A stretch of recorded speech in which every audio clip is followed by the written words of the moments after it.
The last clear thought I had before I hit that kitchen floor was, I hope Ronnie picks up the phone. He didn't, but we'll get to that. Right now, I want you to stay with me. Because this story, my story, is about something a lot of you already know, that quiet ache you feel when the people who are supposed to show up don't. And the beautiful shock of realizing that the one person you never expected, your neighbor, your friend, a near stranger, walks through the door instead. I spent 3 days telling myself I was fine. 3 days. Don't do what I did. My name is Juan Collins. I live in Kent, Ohio, a small, quiet city most people only know because of Kent State University. The leaves turn the most beautiful colors here in October. Deep red, bright orange, gold. I've lived in the same craftsman house on Maple Ridge Road for 38 years. My late husband, Earl, built the back porch himself. I still have his coffee mug on the kitchen shelf. I don't use it. I just like to see it in the morning. I'm a retired school librarian, 31 years at Theodore Roosevelt Elementary. I know how to find any book, fix a torn spine with washi tape, and make a room full of second graders sit perfectly still just by lowering my voice. I am not, as my son Ronnie likes to say, the kind of woman who asks for help. He meant it as a compliment. I used to take it as one. After Earl passed 6 years ago, I kept the house, kept my garden, kept my routine. I shoveled my own driveway in the winter. I drove myself to every doctor's appointment. I cooked Thanksgiving dinner for 12 people by myself at age 68 and didn't complain once. Not once. I was proud of that. I want you to remember that part, the pride, because it almost cost me my life. The meningitis outbreak, what you need to know. The county health department in Kent issued a public health alert. A cluster of bacterial meningitis cases had been confirmed. Several people had already been hospitalized. The notice said anyone over the age of 65 or anyone with a weakened immune system should watch for symptoms and seek medical care immediately if they appeared. The symptoms they listed were a sudden, severe headache, one you've never felt before, a stiff neck that makes it hard to lower your chin to your chest, fever, sensitivity to light, confusion, nausea. I had a printout of that notice on my refrigerator. I want you to understand something. I am a woman who reads. I am a woman who paid attention in health classes, who watched the news, who kept my vaccinations up to date, who reminded her book club friends to get their shingles shots. I knew what bacterial meningitis was. I knew it was serious. I knew it could move fast. And when the headache started on a Tuesday morning, a deep, pounding pressure behind both eyes, unlike anything I'd felt before, I told myself it was stress. Wednesday, the fever came. I took Tylenol and went to bed early. Thursday morning, I woke up and could barely turn my neck to look at the alarm clock. I told myself I'd slept wrong. 3 days, I lived with those symptoms. 3 days of telling myself it was probably nothing. 3 days of not wanting to be a bother. I want to stop right here and ask you something. Have you ever done that? Talked yourself out of going to the doctor because you didn't want to seem dramatic? Because you didn't want to call your children and worry them? Because you were so used to handling things alone that asking for help felt like failure? If that sounds familiar, type the word stubborn in the comments right now. I see you. I was you. The woman next door. Dorothy Simmons lives next door to me. She moved to Maple Ridge Road about 9 years ago after she retired from the Postal Service. She's 68 years old, sharp as a tack, and the kind of woman who notices things. She notices when your lawn gets long. She notices when your mail piles up. She notices when your kitchen light stays on at 2 in the morning. Dorothy and I weren't what I'd call close friends. We were good neighbors. We waved. We chatted over the fence in the summer. I gave her tomatoes from my garden, She brought me sweet potato pie at Christmas. But I had never once called her in an emergency. I had never once knocked on her door and said, "Dorothy, I need help." That wasn't the kind of neighbor relationship we had. Or so I thought. Thursday morning, day 3 of my symptoms, Dorothy noticed that my newspaper was still on the porch at noon. I'm a creature of habit. That paper is always gone by 7:15. She watched my house for another hour. My car hadn't moved. No lights came on in the front room. She knocked. I almost didn't answer. I was on the couch, and getting up felt like climbing a mountain. But I heard the knock, and I thought, oh, it's probably just Dorothy. I'll just tell her I have a cold, and she'll leave. I opened the door. She took one look at me, just one look, and her face changed completely. She said very quietly, "Honey, we are going to the hospital right now." I tried to argue. I said, I just needed rest. I said I had a doctor's appointment scheduled for next week. I said I was probably just getting the flu. Dorothy picked up my purse from the hook by the door, handed it to me, and said, "And I will never forget this as long as I live, the newspaper. I saw it on the porch. And Juan, I need you to listen to me. Your neck. Can you look down at the floor right now?" I tried. I couldn't. Not without pain. So sharp it made me gasp. Dorothy said, "Get your shoes." I got my shoes. The hospital. Dorothy drove me to medical center herself. She didn't call an ambulance. There wasn't time to wait. She drove fast and calm and talked to me the whole way, keeping me awake, keeping me focused. I remember the lobby. I remember the woman at the check-in desk. I remember Dorothy saying the words, "I think she has meningitis. She's 67. She has a stiff neck and a fever, and she's been sick for 3 days." Loud and clear, and with such certainty that 2 nurses came from behind the desk immediately. And then, I don't remember much after that. I was there, and then I wasn't. I didn't collapse at home, alone on the kitchen floor. I collapsed in the lobby of the hospital with Dorothy right beside me. That is the only reason I'm here today, telling you this story. Not because I was strong, not because I handled it, but because Dorothy Simmons noticed a newspaper on a porch, and she showed up. The emergency room doctor pulled Dorothy aside. I couldn't hear what he said. My vision was going, everything getting gray at the edges. But I could see his face, and I could see Dorothy's face change. And my last thought before everything went dark was not about the pain. It was not about the diagnosis. It was one simple thought. Someone needs to call my son. Stay with me, because in the next part of this story, you are going to find out what happened when the hospital tried to call Ronnie. They called him 14 times. And what they found when they finally got through, I still can't say it out loud without feeling that cold, hollow quiet settle over me. Stay with me. Before I tell you what happened inside that hospital, I need you to understand something about me and my son. Ronnie Collins is 44 years old. He works in sales for a software company in Columbus, about 2 hours south of Kent. He has a good job, a nice apartment, a new wife named Veronica, whom he married 14 months ago in a ceremony I helped pay for. I bought my dress. I baked 4 dozen butter cookies for the rehearsal dinner. I smiled in every photograph. I am his mother. I have loved that boy since the moment they placed him in my arms in 1980. Soft little face. Tiny fingers wrapped around my thumb. I am telling you this because I want you to understand. What I'm about to share with you is not the story of a bad son. It is the story of a son who drifted, who got busy, who let someone else slowly redraw the map of his life until his mother was no longer on it. I think some of you are living it right now. Inside the hospital, I didn't know most of what I'm about to tell you while it was happening.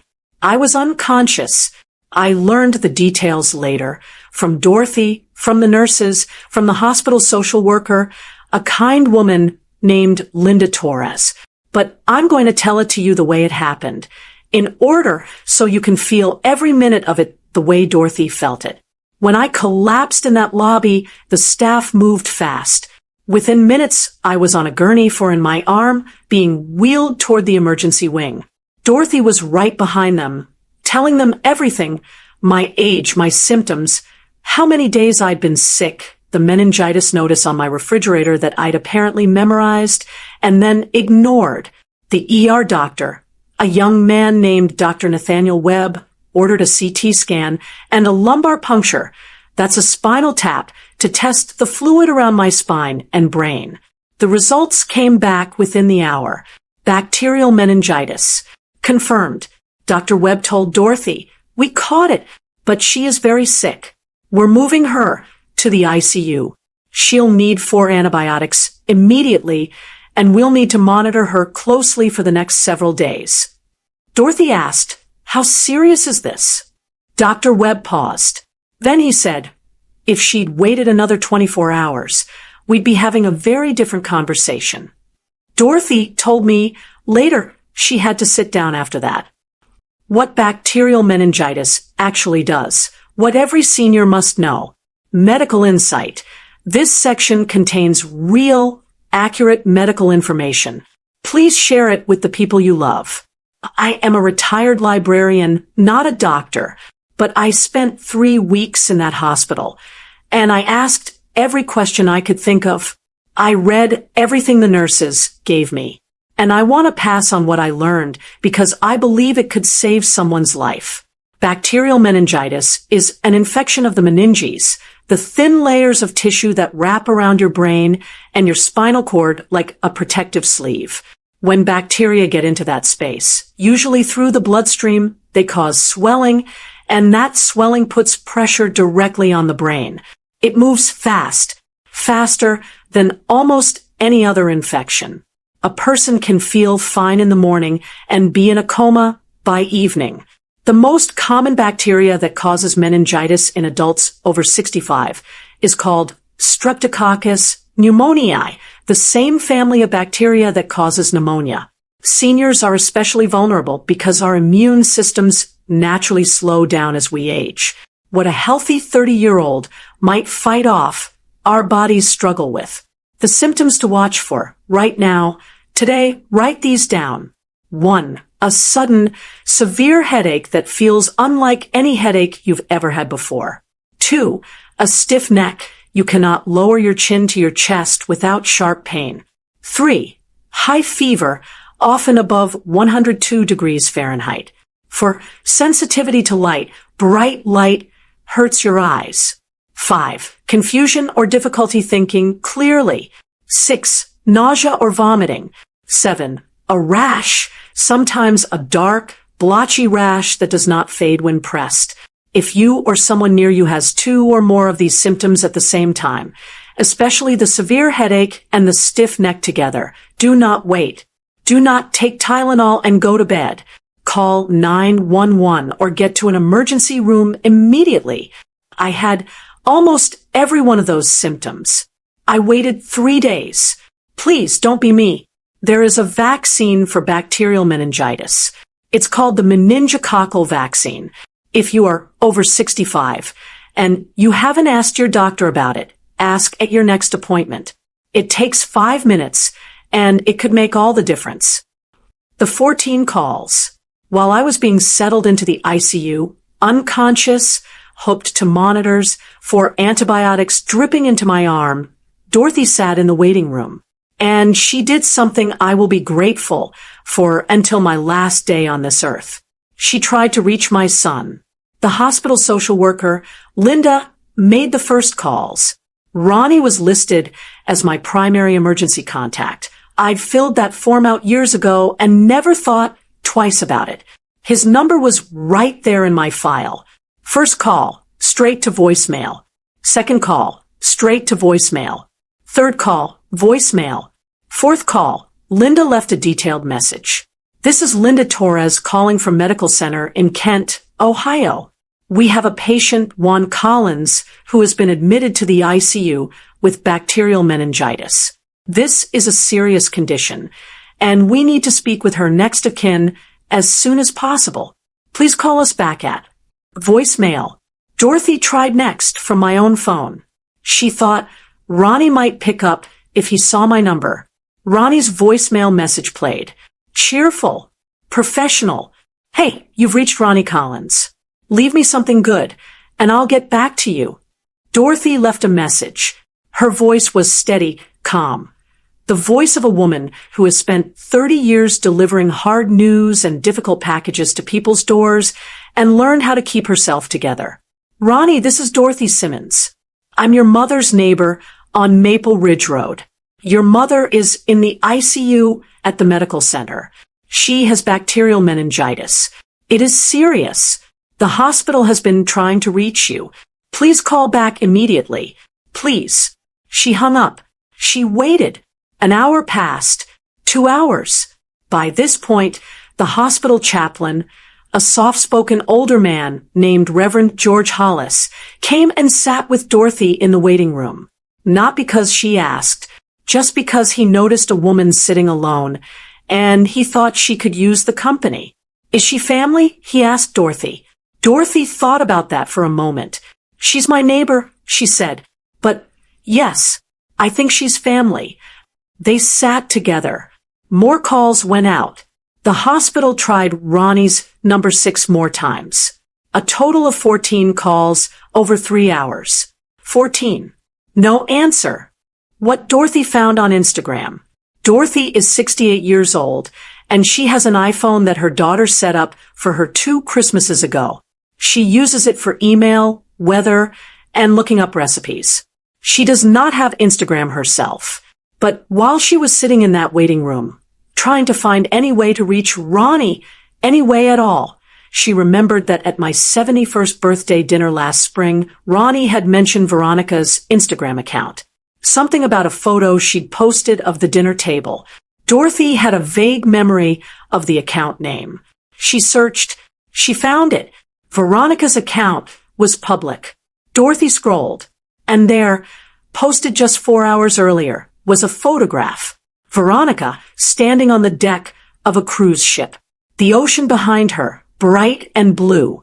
A champagne glass raised toward the camera. She was smiling the wide, easy smile of a woman without a single worry in the world. The caption read, "Finally, a luxury cruise. No mother-in-law. No burdens. Just us." Dorothy stared at that screen for a long time. My Juan was in the ICU, tubes in her arm, a machine breathing with her, and her daughter-in-law was posting about freedom from her on a cruise ship. Dorothy did not comment. She did not share the post. She did not call the hospital staff over to show them. She closed the phone, set it face down on the seat beside her, and then she walked back to the nurse's station and said very quietly, "I don't know when her son is coming, but I'm not leaving. Whatever she needs, I'm staying." The nurse on duty, a young woman named Priya, looked at Dorothy for a moment. Then she said, "I'll get you a blanket for the chair." That is who Dorothy Simmons is. I want to pause right here and ask you something. Has someone ever posted something on social media, a vacation photo, a happy caption, while you were going through the hardest moment of your life? While you were in the hospital or grieving or sitting alone in a waiting room? If that has ever happened to you, drop the word invisible in the comments. Because that is exactly how I felt when Dorothy showed me that post 5 days later. Like I had been erased. Like I didn't exist in their story anymore. Type invisible. I want to know I'm not alone in this. What I didn't know yet. I am telling you all of this from the other side. From the warmth of my own kitchen, with my cat Patchy on my lap and a cup of chamomile tea on the table. I'm healthy. I'm here. I made it.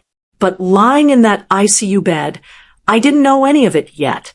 I didn't know Dorothy had been in that waiting room for 3 days straight, sleeping in a chair with a thin hospital blanket, telling the nurses my preferences, that I liked the TV off, that I didn't like the overhead lights too bright, that I took my coffee black. I didn't know she had called my old friend Margaret from book club, who came and sat with her the second night. I didn't know she had watered my plants and fed my cat, going home for 1 hour each morning just to check on things, and then coming right back. I didn't know that on the second day, when the doctors said my fever had spiked dangerously high and they needed to make a quick decision about my treatment, the hospital had called Ronnie one more time.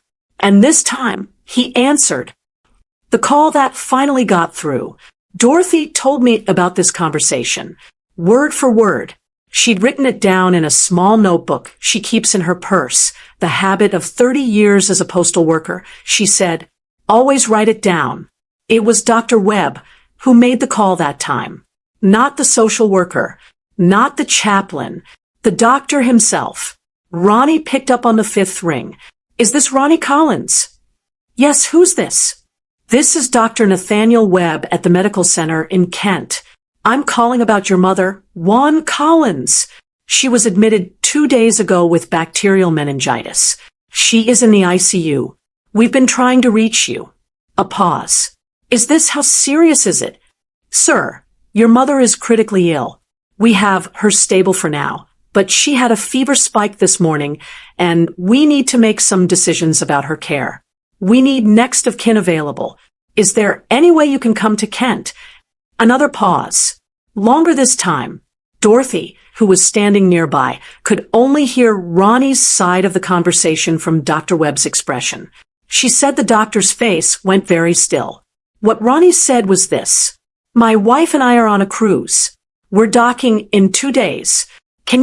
Is there a neighbor or someone? Can't they make the decisions? Sir, a neighbor is not a legal next of kin. I'll call you back, Ronnie said. He didn't call back. Dr. Webb stood at the nurse's station for a moment. Then he walked to the waiting room, sat down across from Dorothy, and said, Mrs. Simmons, I understand you're her neighbor. I want to be straightforward with you. We're going to need to make some decisions about her care in the next several hours. Do you have any legal documents, a medical power of attorney, anything like that? Dorothy shook her head slowly. Then I'm going to need to get our patient advocate involved. It's going to be more complicated, but we will take care of her. I promise you that. Dorothy said, good, because somebody has to. It took 4 more days before I was conscious enough to understand where I was, before I could hold a cup of water, before I could speak more than a few words without exhausting myself completely. The first face I saw every single time I opened my eyes was Dorothy's, not my son's. On the 5th day, Dorothy handed me my phone. She said, carefully, gently, the way you talk to someone you are about to hurt. Honey, you have some missed calls. I looked at the screen. 65 missed calls. And a text message from Ronnie that read, Mom, we need you. Answer immediately. Not, are you okay? Not, Mom, I'm so sorry. Just, we need you. I set the phone down on the blanket. I looked at the ceiling. And I thought, what is it they need? Because it isn't me. It never was. Stay with me. Because what I found out next, the real reason for those 65 calls, changed everything I thought I knew about my own family. Earlier, I told you about the 14 calls that went to voicemail. I told you about the Instagram post. I told you about Ronnie's voice on that phone, calm, unbothered, saying, can't the neighbor handle it? And I told you about 65 missed calls and a text that said, we need you, answer immediately.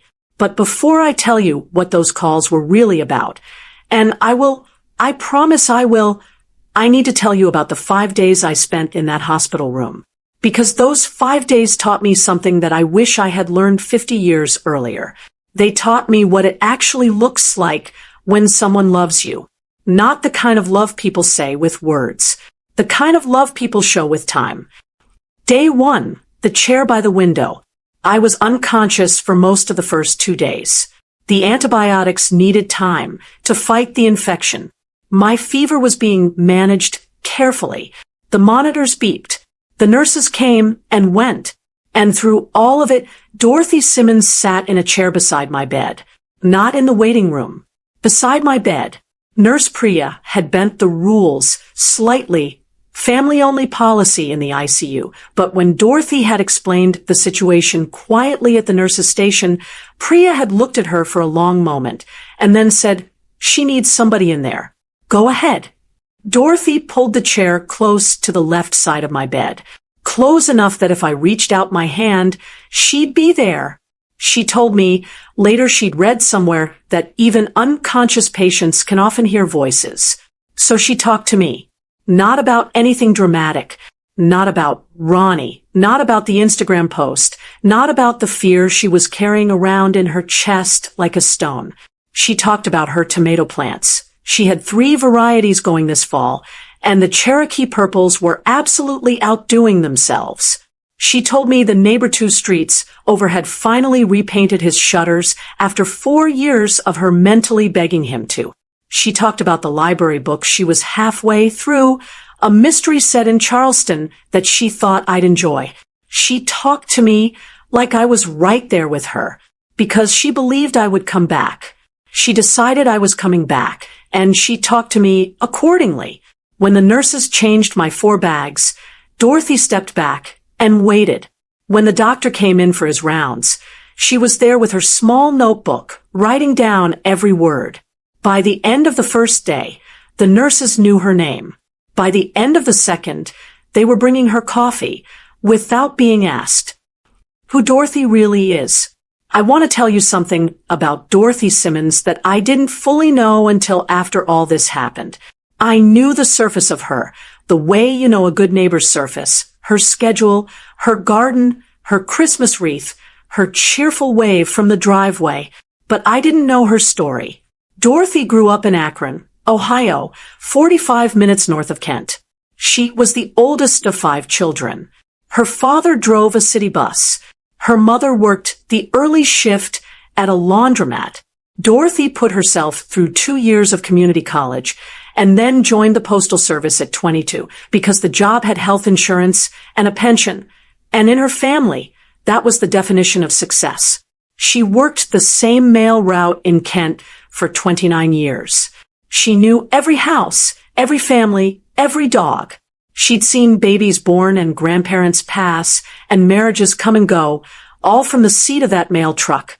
She married a man named Gerald Simmons when she was 31. He was a high school history teacher, patient, funny, devoted. They had 2 children, a son named Marcus who lives in Denver now, works in construction management, a daughter named Patrice who lives in Tampa, teaches kindergarten. Gerald died of a heart attack 6 years ago. Same year, I lost Earl. That's something I hadn't realized, that Dorothy and I had both become widows the same year. We had both moved through that particular terrible season of grief at the same time, 2 houses apart, and somehow neither of us had ever really talked about it. That is the thing about being a private, self-sufficient woman. You handle your grief quietly, and you assume the person next door is doing the same. And before you know it, years have passed, and you are neighbors who share tomatoes and sweet potato pie, and the polite surface of each other's lives, but not the deep parts, not the real parts. Dorothy's children, Marcus and Patrice, are good people. She told me so herself, and I believe her. They call on Sundays. They visit at Christmas when they can. They are busy with their own lives in the way that grown children get busy, but present the way a person needs someone to be present when they are sick and scared and alone in a hospital in Ohio in October. No, Dorothy understood my situation better than I ever realized, because she was living a version of it herself. Day 2, the fever spikes. On the morning of the second day, my fever climbed again. The doctors had been managing it with medication, but around 6 in the morning, it jumped to 104.1 degrees Fahrenheit. Dr. Webb made the decision to adjust my antibiotic protocol, switching to a stronger combination that would be more aggressive against the specific strain of bacteria in my system. It was the right call. It worked. But to make that call quickly, he needed consent from next of kin. The hospital's patient advocate, a woman named Carol Hendricks, had been working on the situation since the day before. She had tried every avenue: Ronnie's cell phone, his work number, an emergency contact listed on an old form in my file that turned out to be my cousin Linda in Pittsburgh, who hadn't spoken to me in 3 years. None of them resolved cleanly. Dorothy was there. She had the notebook. She had been there all night. Carol Hendricks sat down with Dorothy and explained the situation carefully. Without a medical power of attorney or a next of kin consent, the hospital would proceed under what is called the best interest standard, meaning the doctors would make the judgment call based on what was medically best for the patient. It was legal. It was proper, but it was slower, and it required additional documentation. Dorothy listened to all of it. Then she asked one question. What does she need right now to get better? Whatever that is, do it. I'll sign whatever I'm allowed to sign. The rest we'll sort out. Carol looked at her for a moment. Then she nodded. Okay, she said. Thank you. The treatment change was made. My fever began to drop by noon. Dorothy called Ronnie one more time that morning and left a voicemail that was not gentle. Ronnie, this is Dorothy again. Your mother had a fever spike this morning, and the doctors had to change her treatment because there was no family member available to consent. I want you to think about what that means. I want you to think about what your mother would think about that. Call the hospital, please. He did not call. What every senior needs to do this week. Real talk. This is the part of the story that has real practical value for every person watching. Please share this with someone you love. What happened to me, the confusion, the delays, the scramble to get someone legally authorized to make decisions on my behalf, happens to thousands of seniors in America every single year. And almost all of it can be prevented with one simple document. It is called a medical power of attorney. Some states call it a healthcare proxy. What it means is this. You choose in writing one person who has the legal authority to make medical decisions for you if you cannot make them yourself. It doesn't have to be a family member. It can be a trusted friend, a neighbor, a pastor, anyone you trust. Here is what you need to know. 1. You do not need a lawyer to create one. Many hospitals, doctors' offices, and county health departments offer free forms. Your state's Department of Health website will have one too. 2. You need 2 witnesses and a notary in most states. Some states only require witnesses. Check your state's specific rules. 3. Give copies to your doctor, your hospital, and your chosen person. Keep the original somewhere your person can find it quickly. 4. Review it every few years. If your relationships change, if the person you chose moves away, becomes ill themselves, or is no longer someone you trust, update it. 5. Your emergency contact and your medical power of attorney can be different people. Your emergency contact is just who gets called first. Your medical power of attorney is who can legally make decisions. I had not updated my emergency contact form in 6 years. Ronnie's name was still on it. That was my mistake. And it nearly cost me everything. After I got home from the hospital, the very first thing I did before I even unpacked my bag was call my attorney and set up a medical power of attorney naming Dorothy Simmons as my healthcare proxy. She cried when I asked her. I told her to stop it or I'd change my mind. She didn't stop crying. I didn't change my mind. Days 3 and 4. The small kindnesses. By the 3rd day, I was beginning to surface. Not fully. I wasn't awake in any real sense, not holding conversations. But I was restless. The nurses said that was a good sign. My brain was trying to come back. Dorothy had gone home that morning for the first time, just for 2 hours, to feed my cat Patchy and water my plants and change her clothes. She came back before noon with a small tote bag. Inside, my reading glasses, which she'd found on the nightstand beside my bed. My own pillow from home. The soft blue one I've slept on for 15 years, because Dorothy said hospital pillows were criminal, and she wasn't going to let me come back to consciousness against something that felt like a sandbag. A photograph from my mantelpiece. Earl and me at Niagara Falls, 1987. I'm laughing so hard my eyes are closed. Earl is looking at me instead of the falls. She set the photograph where I could see it when I opened my eyes. She also brought her own copy of that mystery novel she'd been reading, the one set in Charleston, and she sat beside me and read it out loud for 2 hours. Not dramatically, just her regular voice, steady and calm, like she was reading to herself, and I happened to be there. On the 4th day, my old friend Margaret from book club came to sit with Dorothy for the afternoon. Margaret brought a casserole for Dorothy, not for the hospital cafeteria, for Dorothy specifically, because Margaret said you can't take care of a patient if nobody's taking care of you. I found out later that word had spread through the neighborhood. 3 other neighbors had stopped by the hospital to check in. My mailman, a young man named Deshawn, had noticed my mail piling up and had called Dorothy to ask if everything was okay. Dorothy had told him enough to let him know it was serious. Deshawn had personally held my packages at the post office rather than leave them on the porch.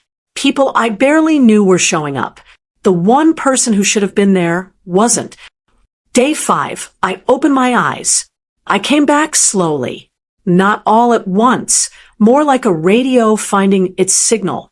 Bits and pieces of the world reaching me before the whole picture came clear. The beeping of the monitors, the weight of the blanket, a smell of something clean and medicinal, the light through the window, gray, October light, the particular gray of an Ohio autumn afternoon, and a voice, Dorothy's voice. She was reading out loud the Charleston mystery, and she had apparently reached a very tense chapter because her voice had that low, focused quality it gets when she's concentrating, like she was reading to herself and had completely forgotten she was in a hospital room. I opened my eyes. The ceiling was white. The walls were white. Everything was very quiet underneath the ordinary sounds of the hospital. I turned my head slowly, carefully, because my neck was still tender, and there she was, Dorothy Simmons, 68 years old, in a blue cardigan I'd seen her wear 100 times over the back fence. Her reading glasses pushed up on her nose. Her notebook on the arm of the chair. Completely absorbed in her book. I said, "What happens next?" My voice came out rough, barely a whisper. But she heard it. Dorothy looked up from the page.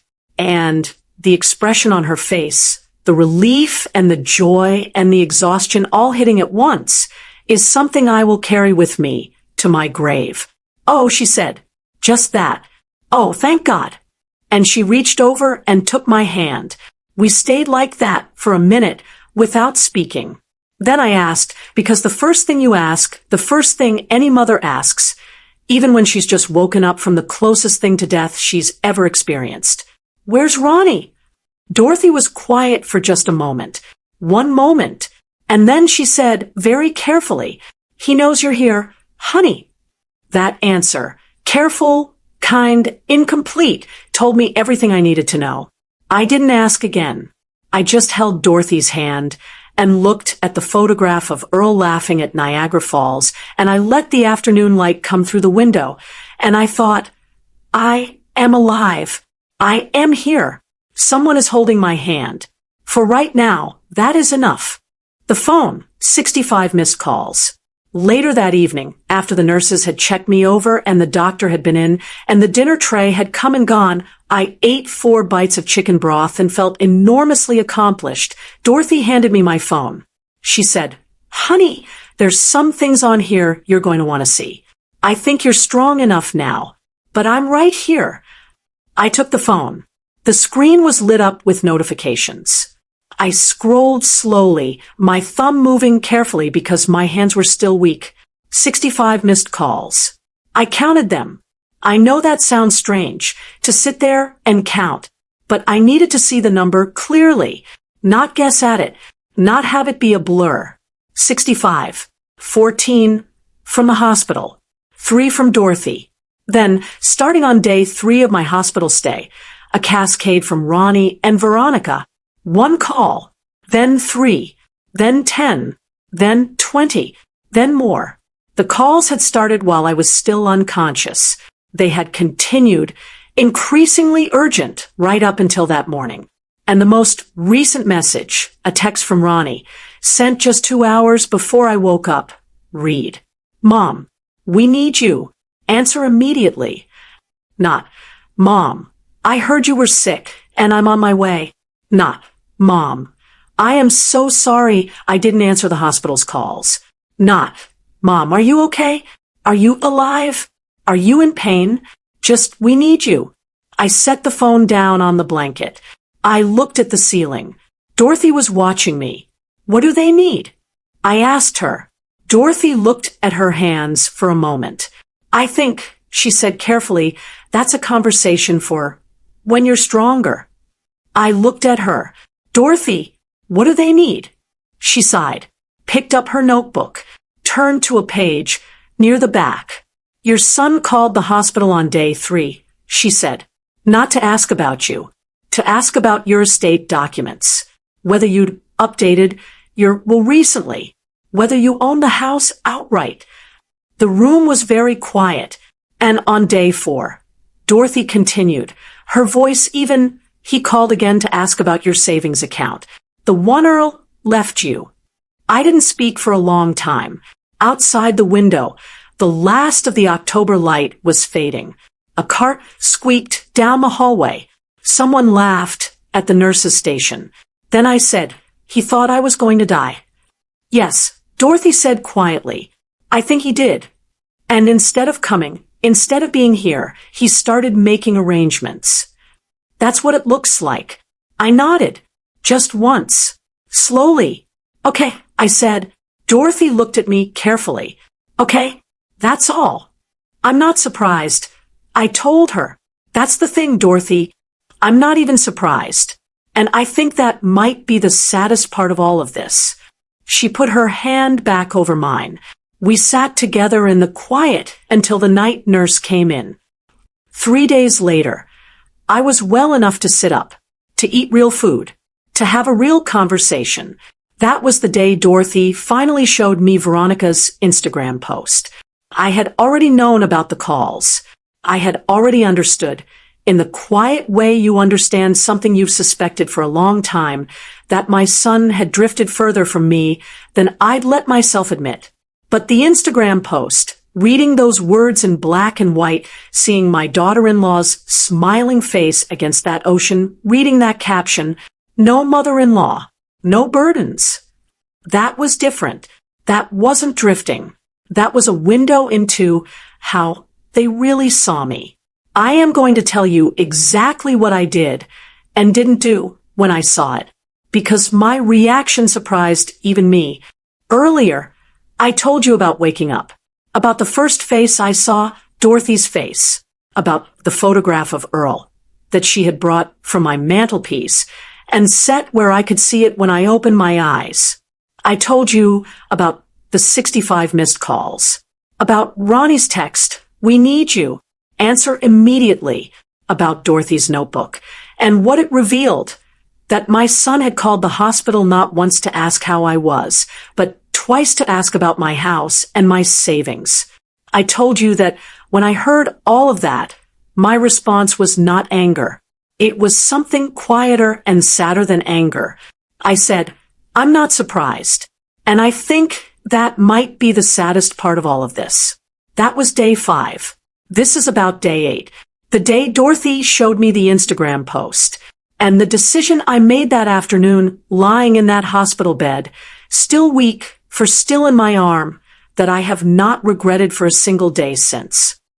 Getting stronger, the slow climb back. Days 6 and 7 were about my body, remembering what it was supposed to do. I sat up on my own for the first time on day 6. It sounds like a small thing. It was not a small thing. Every muscle I had felt like it had been wrung out and hung to dry. My head still ached, not the terrible crushing ache of the meningitis, but a deep, bone-tired soreness that the doctors said was normal, just my brain healing from the inflammation. The nurses had me walking short distances by day 7, down the hall and back, Dorothy on one side, and Nurse Priya on the other. My feet felt like they belonged to someone else. My legs shook, but I walked. There she is, Dorothy said the first time I made it to the end of the hallway and back, without stopping. The way she said it, like she'd been waiting for me, like she'd known all along I'd get there, made my eyes sting. I ate real food on day 7. Scrambled eggs and toast that tasted better than any meal I can remember, and I have had some fine meals in 71 years. I called it a feast. The nurses laughed. I also, on day 7, called my attorney. Her name is Patricia Owens. She has been my attorney for 14 years, since Earl and I updated our wills after he was diagnosed with his heart condition. She is 70 herself, practical and sharp, and not a woman who wastes words. I told her I was in the hospital. I told her what had happened. I told her what Ronnie had asked about. Patricia was quiet for a moment. Then she said, "Do you want to make any changes?" "Not yet," I said, "but I want to understand exactly where everything stands. I want to know what I have, what I've promised, and what choices I have. Can we talk when I'm out?" "I'll clear my Thursday," she said. I hung up feeling something I hadn't felt in 8 days. In control, like the ground was under my feet again, even if I still needed help walking on it. Day 8, the post. Dorothy had been carrying Veronica's Instagram post like a weight she couldn't put down and didn't want to hand to me before I was ready. She told me later she'd gone back and forth about it for 3 days. Part of her thought I had a right to know immediately. Another part of her, the part that had watched me sleep through a fever, that had held my hand while my body fought to come back, said, "Not yet. She needs her strength first." On the morning of day 8, she came in, set down her coffee, looked at me carefully for a long moment, and then said, "Juan, there's something I've been holding back from you, and I think you're ready now, but I want you to decide whether you want to see it. You don't have to." I looked at her. "Show me." She picked up her phone, found the screenshot she'd saved, turned it toward me. I took the phone. I looked at the screen. Veronica, on the deck of a cruise ship, the Atlantic Ocean behind her, enormous and blue and indifferent. She was wearing a white sundress. Her hair was blowing in the sea breeze. Her champagne glass was raised toward the camera, toward whoever was taking the picture. Ronnie, I assumed. My son, who had not answered 14 calls from the hospital where his mother lay in the ICU. She was smiling, the wide, perfect, untroubled smile of a woman without a care in the world. And the caption, "Finally, a luxury cruise. No mother-in-law. No burdens. Just us." I read it once. I read it again. Then I handed the phone back to Dorothy. "Okay," I said. Dorothy waited. "That's it. Okay. I need a minute," I told her. "Can you go get me some water?" She went, and for those few minutes alone, the first real time I'd been alone since I'd woken up, I let myself feel it. Not the rage. I'm past the age where rage does much good. Not the hurt, exactly though it was there. Something underneath both of those. Something older. I thought about the first time I met Veronica. Ronnie had brought her to Thanksgiving 3 years ago. She was polished and pretty and very careful, the way some people are careful around a person they've already decided to manage rather than know. She called me Mrs. Collins all evening, even after I asked her twice to call me Juan. She complimented my cooking in the way you compliment a child's drawing, sweetly, briefly, moving on. I had told myself I was imagining it, that she was nervous. that she was new to the family, that I should give her time. I gave her 2 years. And now here was the truth of those 2 years, posted publicly on the internet for anyone to see. No mother-in-law, no burdens. That was me. That was what I was to her. Not a person, not a woman, with a history and a home and 40 years of raising a son who used to hold my hand crossing the street. A burden, something to be free of. Dorothy came back with the water. She looked at my face. Say what you need to say, she told me. I'm not going anywhere. So I did. I talked for a long time. About Veronica, yes, but also about Ronnie, about the small changes I'd noticed over the past 2 years, the calls getting shorter, the visits getting rarer, the way he'd started saying things like, we're really trying to protect our time, Mom. Like time with me was something that needed protecting against. About the Thanksgiving 2 years ago, when I'd driven 2 hours to Columbus and arrived to find that Veronica had made other plans for the afternoon, and they'd need me to leave by 4. About the Christmas last year, where my gift to them, a beautiful wool throw blanket I'd had monogrammed JVC for one Veronica and Ronnie Collins, was thanked for with a text, not a call, a text. I had smiled through every single one of those moments. I had told myself it was fine. I had told myself I was being too sensitive, too old-fashioned, too much. No mother-in-law, no burdens. I wasn't imagining it. I never was. The decision. Here is what I did not do. I did not call Ronnie and scream at him. I did not comment on Veronica's Instagram post. I did not call anyone in the family to tell them what had happened. I did not post anything on Facebook. I did not cry on the phone to my friend Margaret, though she would have listened. I did not make any sudden decisions. I am 71 years old. I have buried a husband. I have buried both my parents and one of my closest friends. I have had enough hard seasons to know that the worst decisions in your life are the ones you make in the middle of the storm while you are still soaking wet and shaking. So I waited. What I did do, quietly, carefully from that hospital bed, was think. I thought about my house. Earl built that back porch with his own hands. I had planted every rose bush in that yard myself. I had 38 years of life inside those walls. It was mine. I had the deed. I had no mortgage. I had a modest but real savings account and a small pension from my years as a school librarian and a monthly Social Security check. I was not a wealthy woman, but I was not a helpless one either.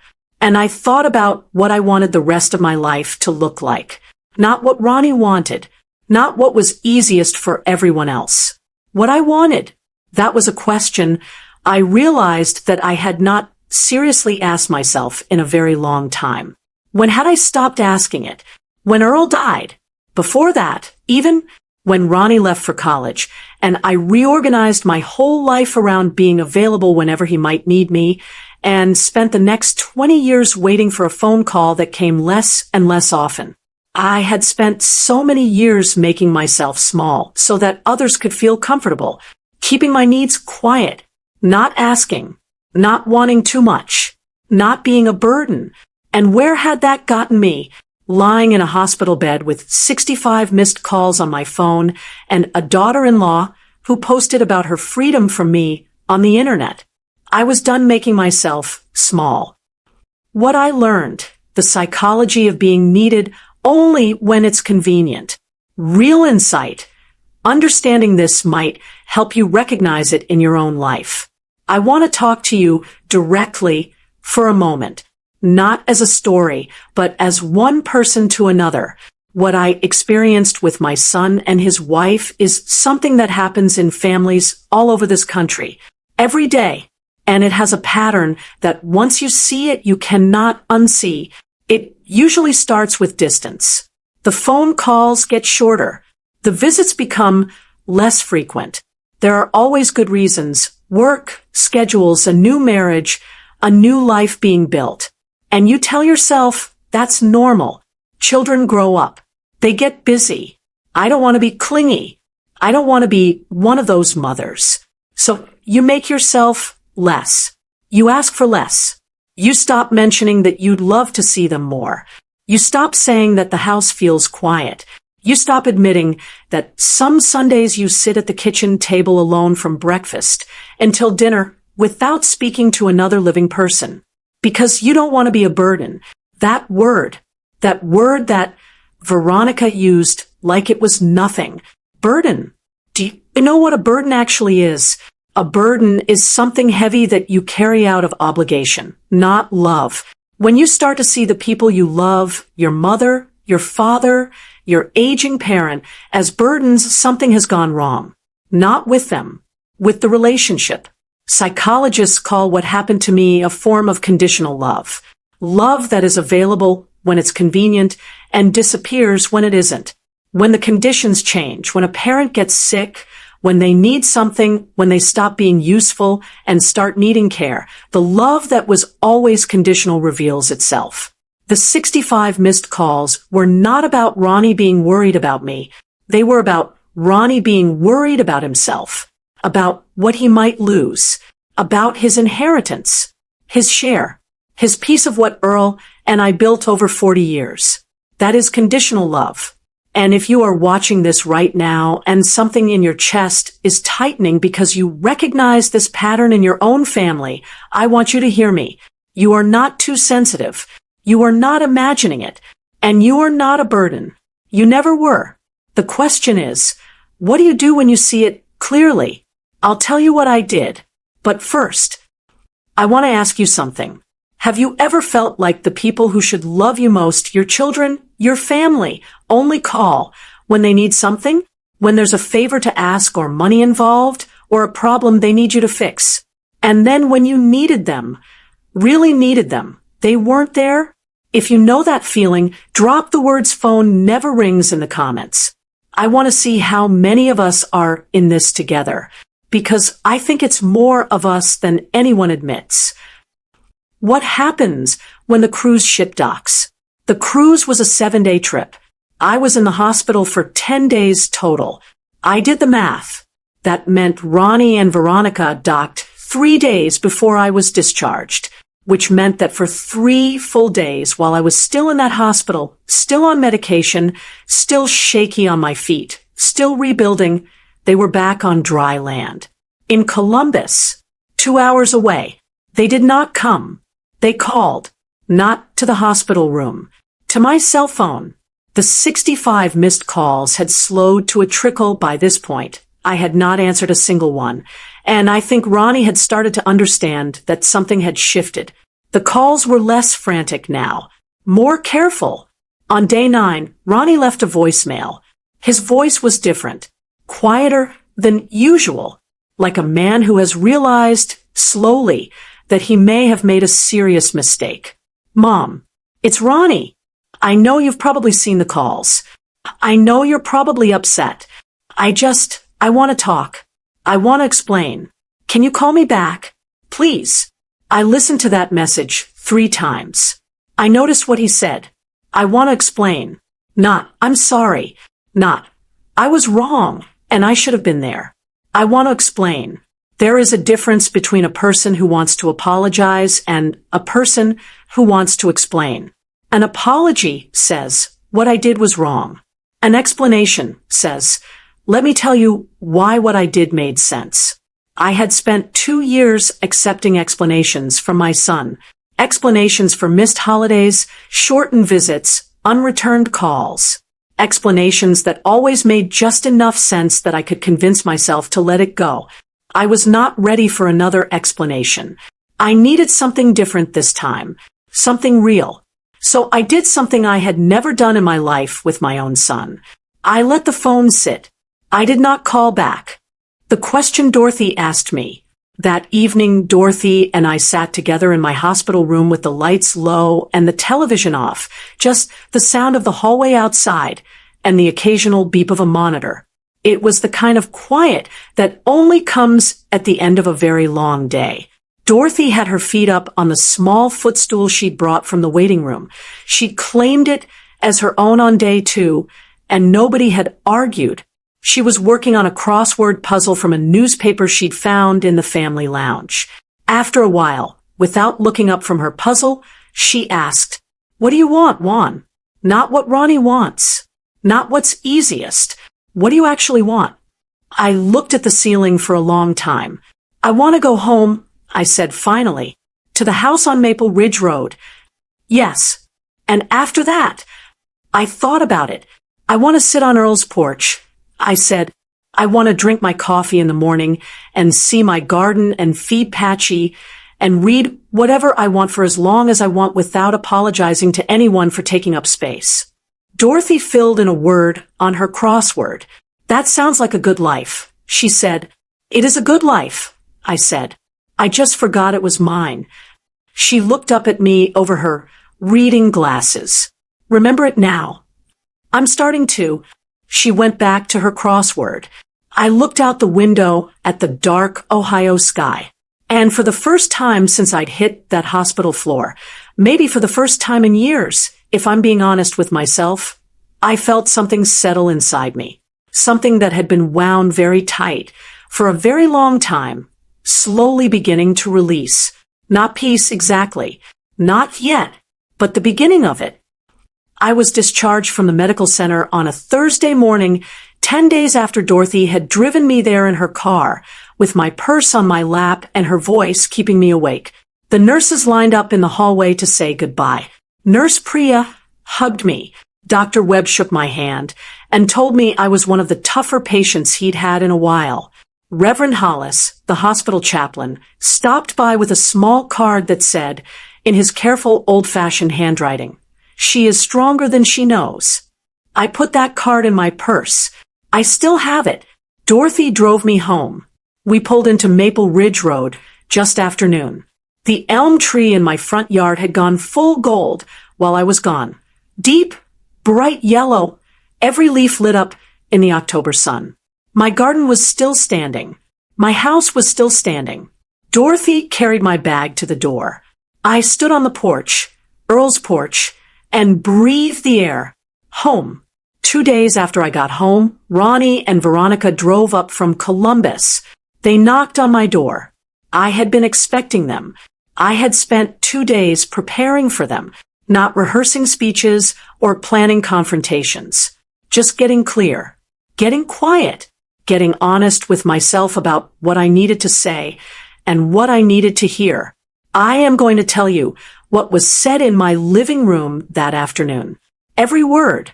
Because what came out of that conversation is something I think a lot of you have needed to say and never had the chance. Like I told you earlier in the story, I came home. I stood on Earl's porch and breathed the October air. I looked at my elm tree.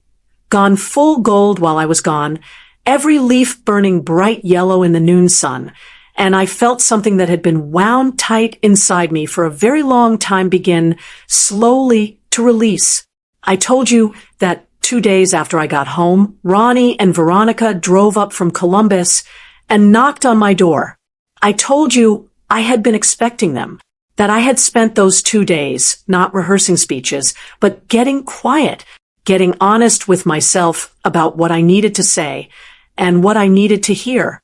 And I told you that what Veronica said to me that afternoon, I did not see coming. Not one word of it. The morning before they came, I woke up that Saturday morning the way you wake up when you know something big is coming. Not with dread, exactly. More like the feeling before a storm. The air changes, gets heavier, and your whole body knows it even before the sky does. I made my coffee, black, the way I've always taken it. I sat in the chair by the kitchen window, the one that looks out over the backyard, over the garden and Earl's porch, and the old oak tree at the far corner of the yard that has been there longer than either of us. The October light was coming in sideways, the way it does in the fall, long and golden and a little sad. Patchy jumped into my lap.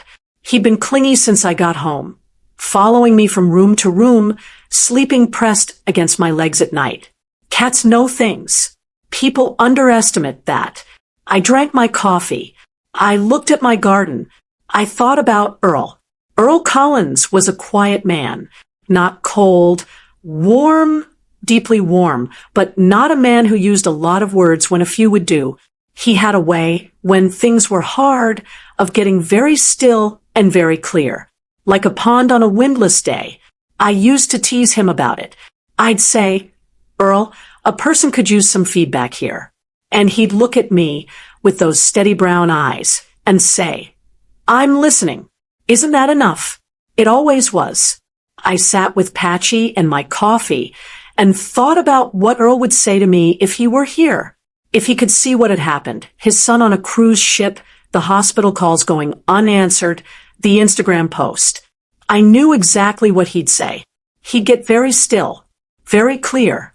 And then he'd say, in that quiet voice of his, tell the truth, Juan. Just tell the truth. The rest will sort itself out. So that was what I decided to do.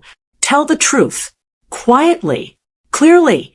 Without performance, without cruelty, without the 30 years of unspoken hurt turning into something I would regret.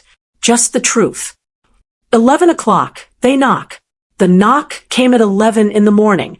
3 sharp raps. Ronnie's knock. The same knock he's had since he was a teenager. I recognized it before I even got to the door. I opened it. Ronnie stood on the porch looking like a man who had not slept well in 10 days, which was fair because neither had I.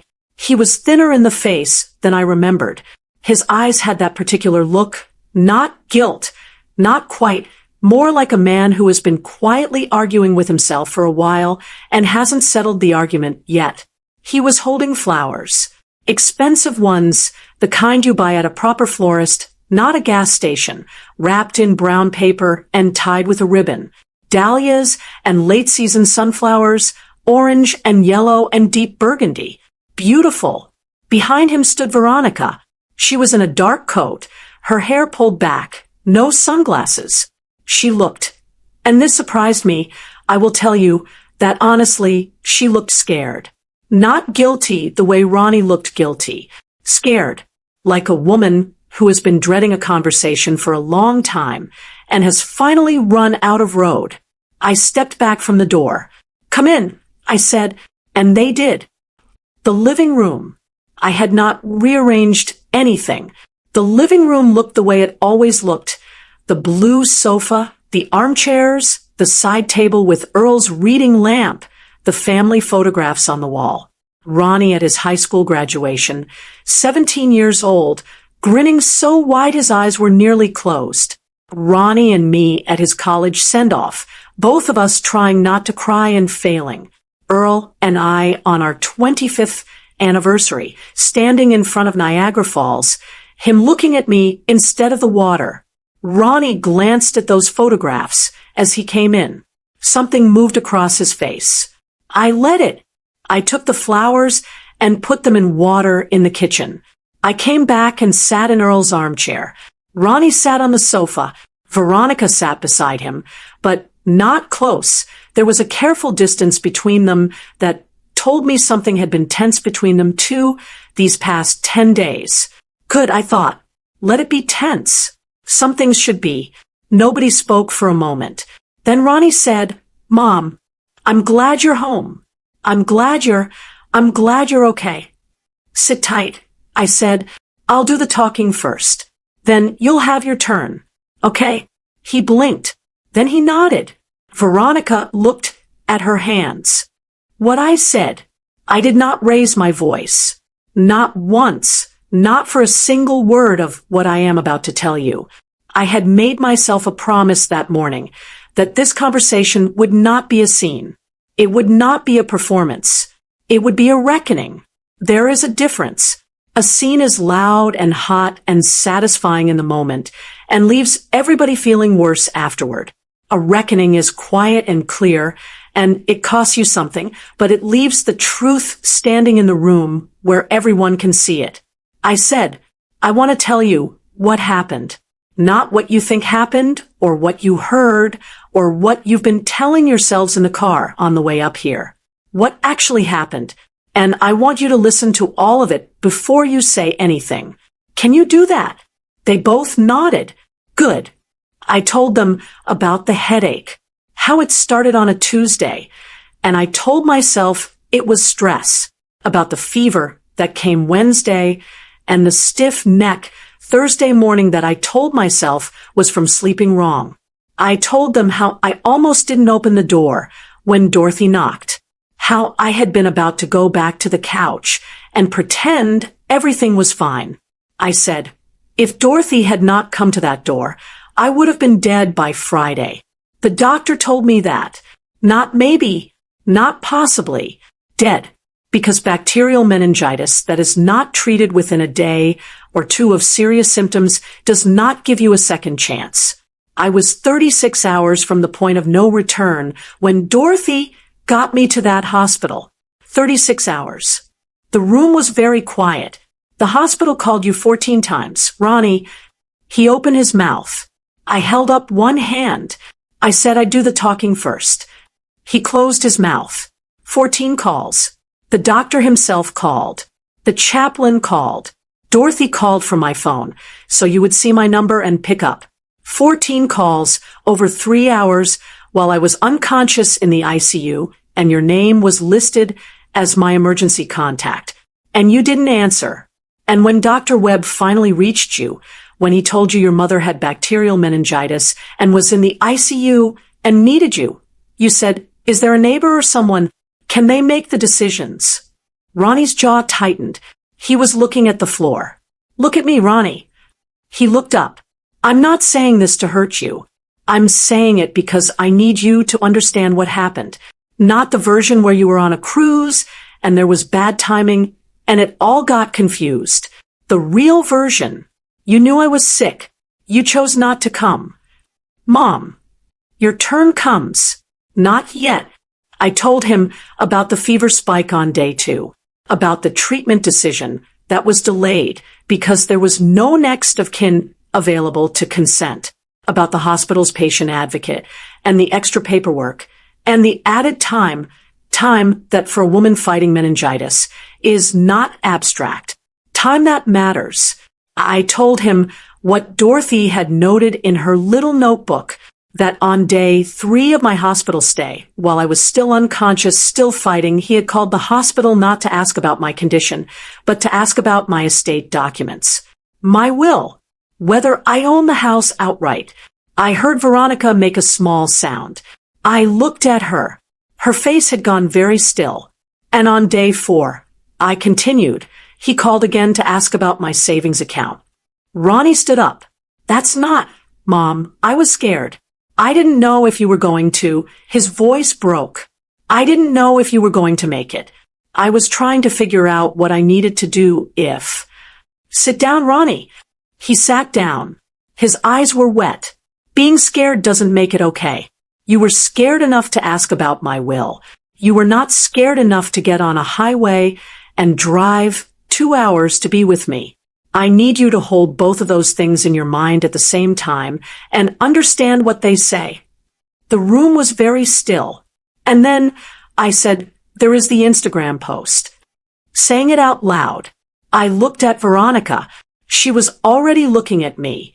Her face was not the face I expected, not defensive, not calculating, not the careful blankness I was used to from her. She looked like a woman who has been waiting for a particular moment for a long time and has finally arrived at it, and is not sure she can survive it, but knows she has to try. Veronica, I said, I am going to read you what you wrote. I took out my phone. I had saved the screenshot myself by this point. I opened it. I read it aloud, slowly, word by word. Finally, a luxury cruise. No mother-in-law. No burdens. Just us. #blessed. #married life. #freedom. I set the phone down on the side table. I want to ask you one question, and I want an honest answer. When you wrote that caption, when you used the word burdens, were you talking about me? Veronica held my eyes. She did not look away. I will give her that. Yes, she said quietly. I was. I heard Ronnie exhale sharply beside her. Thank you for saying so. I said. I appreciate the honesty. She blinked as though she had been bracing for something else. I have one more question. Do you understand what the word burden means? What it really means when you use it about a person? Veronica was quiet. A burden, I said, is something you carry because you have to, not because you want to. When you call a person a burden, you are saying that being in their life is an obligation you resent. You are saying they cost you something you are not willing to give. Do you understand that that is what you said about me? To the entire internet. Veronica's eyes filled with tears. She pressed her lips together hard. Yes, she said. Her voice was barely a whisper. Okay, I said. Then I need you to hear what I am going to say next, because this is the part that matters. What Veronica said. But before I could say what I had planned to say next, before I could get to the part one had prepared, the quiet, clear, truth-eyed, organized in my mind over 2 days, Veronica spoke. And what she said stopped me cold.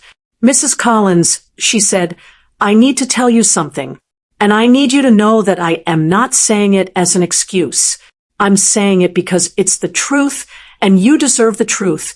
And I am so tired of carrying it. I said nothing. I waited. She looked at her hands. Then she looked at me. My mother left when I was 11 years old.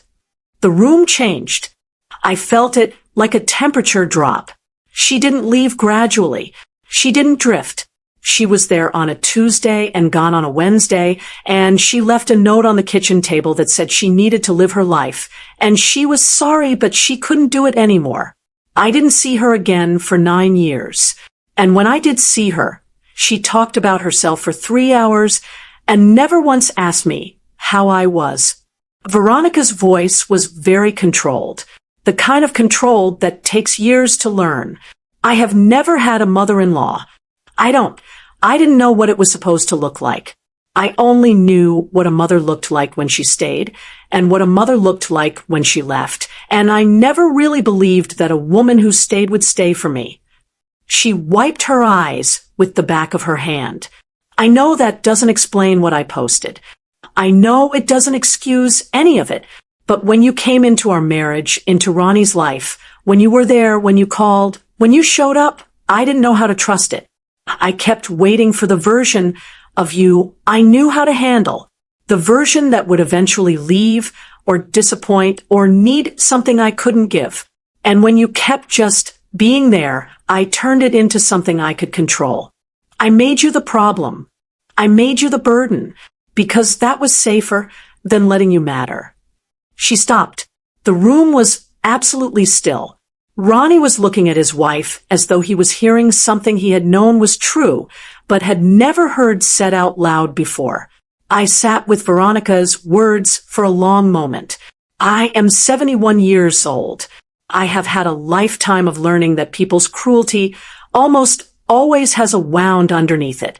A hurt that came before you, that has nothing to do with you, that gets aimed at you anyway, because you are the nearest target. I knew this. I have always known this.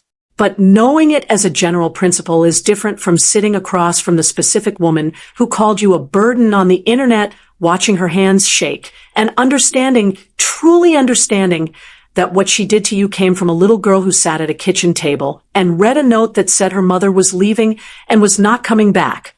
I will not tell you I felt nothing. I felt plenty. But I also felt something I had not expected to feel in that room that morning. Pity, the real kind, not the distant, comfortable kind that lets you feel superior, the kind that costs you something. What I said back, I took a breath. I looked at Veronica. Thank you for telling me that, I said. That took courage. She looked surprised, as though courage was not a word she had expected me to use about her. What your mother did to you was wrong, I said. A child deserves to be stayed with. You deserve that. I am sorry you didn't have it. Veronica looked down. A tear fell. She didn't try to stop it. But Veronica, I need you to hear this next part clearly. What your mother did to you, that is your wound to carry and to heal. not mine to absorb. Do you understand what I mean? She nodded slowly. You cannot spend your life punishing the women who stay for the woman who left. That is not fair to them. It is not fair to you. And it will cost you things, real things, good things that you cannot afford to lose. She nodded again. More tears. I am willing to try again, I said, with conditions. And those conditions are not negotiable. But I want you to hear that the door is not shut. Not yet. I turned to Ronnie. I want to talk to, separately. Not today. You need to think. I need to think. But I want you to understand something before you leave this house. He was watching me very carefully. I have spent 30 years being whatever shape you needed me to be. Quiet when you needed quiet. Available when you needed available. Not asking for too much, not taking up too much space, not being too much. And somewhere in the middle of all that, somewhere between being your mother and trying not to be a burden, I lost the thread of who I was outside of you. He swallowed hard. I found it again. In that hospital. I know who I am now. And I will not lose it again. Not for you, not for anyone. Do you understand me? Yes, Mom, he said. His voice was rough. Good. I want to stop here and ask you something. Have you ever had a conversation like this one? A conversation you put off for years, maybe decades, because you were afraid of what it would do to the relationship, afraid of being too much, afraid of asking for too much, and then something happened, an illness, a loss, a moment of absolute clarity, and you finally said what needed to be said. If you have lived that moment, drop the words finally said IT in the comments. Because that conversation, the one you've been putting off, that might be the most important one you'll ever have. After they left, they stayed for just over an hour. When Ronnie and Veronica stood to leave, the flowers I had put in water were sitting on the kitchen counter, the dahlias and sunflowers, orange and yellow and deep burgundy, in Earl's old blue glass vase. Veronica stopped at the kitchen doorway on her way out. She looked at the flowers in the vase for a moment. Those were his, she said. Not a question. The vase, yes. Earl's. She nodded. Something in her face softened in a way I hadn't seen before. They look good in it, she said. They do, I agreed. She left. Ronnie paused at the door. He looked at me for a long moment, the way he used to look at me when he was small, when something had gone wrong at school, and he didn't know how to fix it, but he needed to know I was still there. I'm sorry, Mom, he said. Not. I want to explain. Not. Let me tell you why. Just, I'm sorry. I know you are, I said. Is that enough?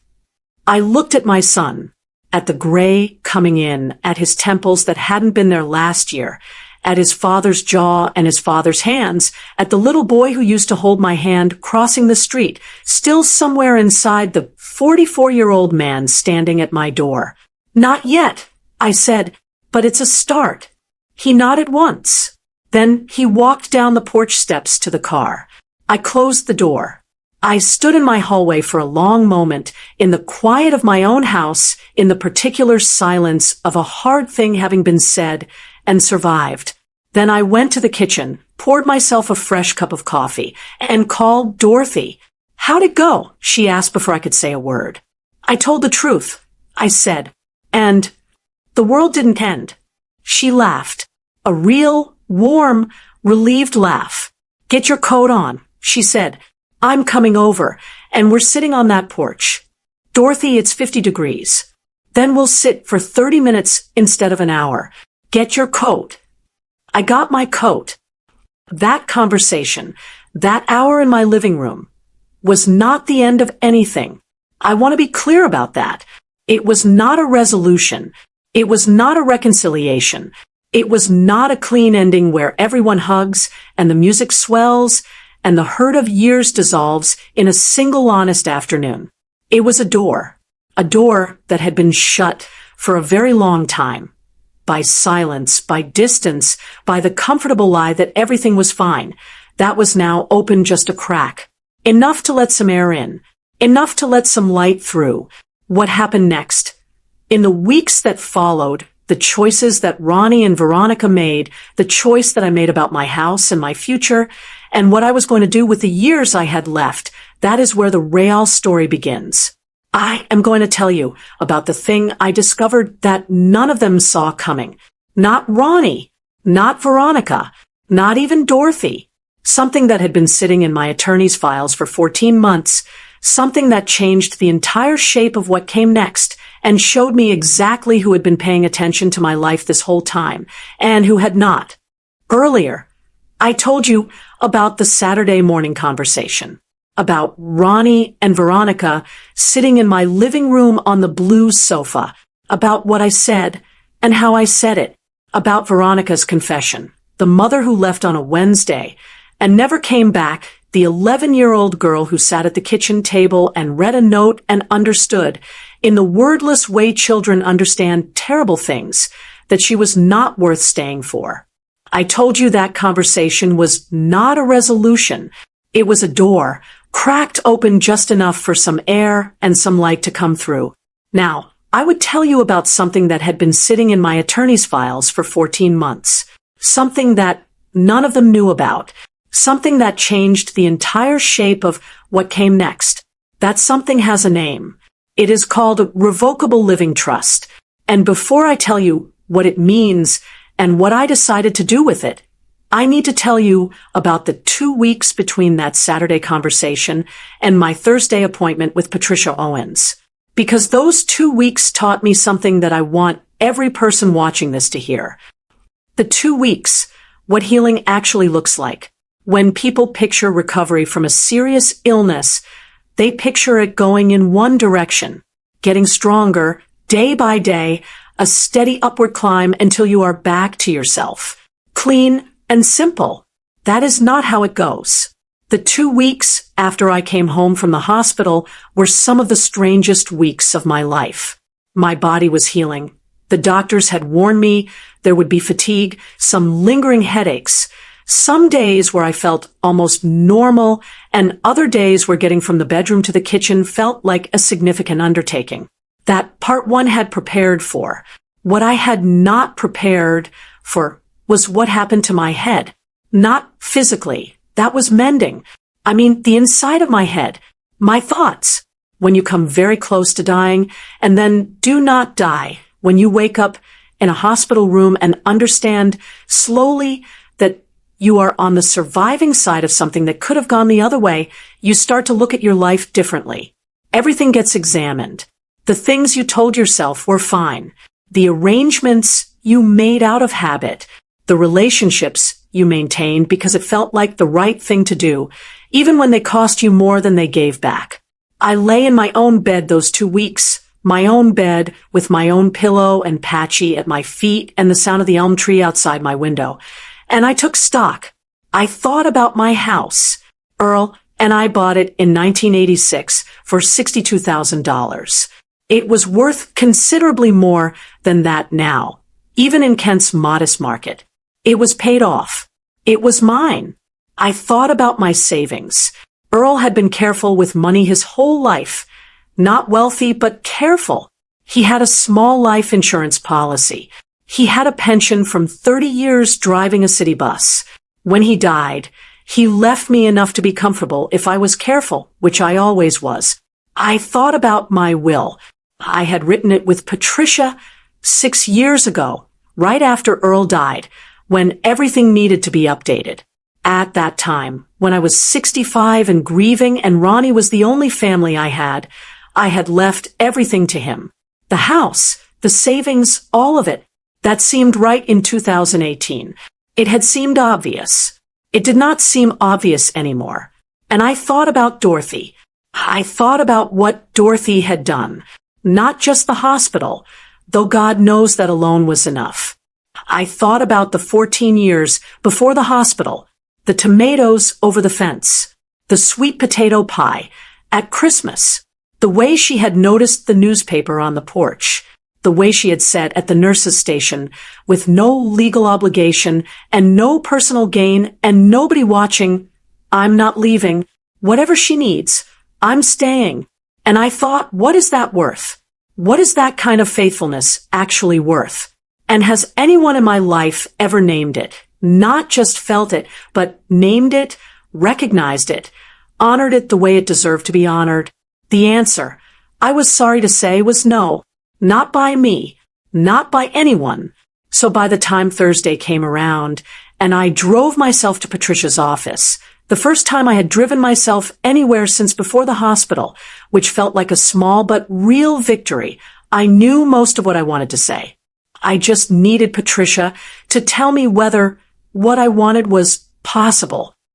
Thursday, Patricia Owen's office. Patricia Owens has been practicing estate law in Kent for 37 years. Her office is on Franklin Avenue above a dry cleaner, which she has always found amusing. The walls are lined with books, and the desk is buried under files, and the whole place smells faintly of old paper and strong coffee, which I find deeply comforting. She was waiting for me with a pot of coffee and a legal pad and the reading glasses she always pushes to the top of her head and then forgets about. Juan, she said when I came through the door, you look better than I expected. I feel better than I expected. I said, which is saying something. We sat down. She poured the coffee. She opened my file on the desk between us. All right, she said, tell me where you are. I told her everything. The hospital, the calls, the estate inquiries, the Instagram post, the Saturday conversation, Veronica's confession, all of it in order the way I had organized it in my mind during those 2 weeks in bed. Patricia listened without interrupting. She had a way of listening that Earl would have approved of, completely still, completely present, not writing anything down yet, just taking it in. When I finished, she was quiet for a moment. And what do you want to do? She asked. I want to look at my options, I said. All of them. And I want to understand something. 14 months ago, when I came in to update my beneficiary designations on the retirement account, you mentioned something, a trust. I didn't pay much attention at the time. I want you to explain it to me now. Patricia looked at me over her reading glasses. You're ready to hear it now, she said. It wasn't a question. I'm ready to hear everything, I said. She set down her coffee. All right, she said. Let me tell you about a revocable living trust. What every senior needs to understand about protecting what they've built.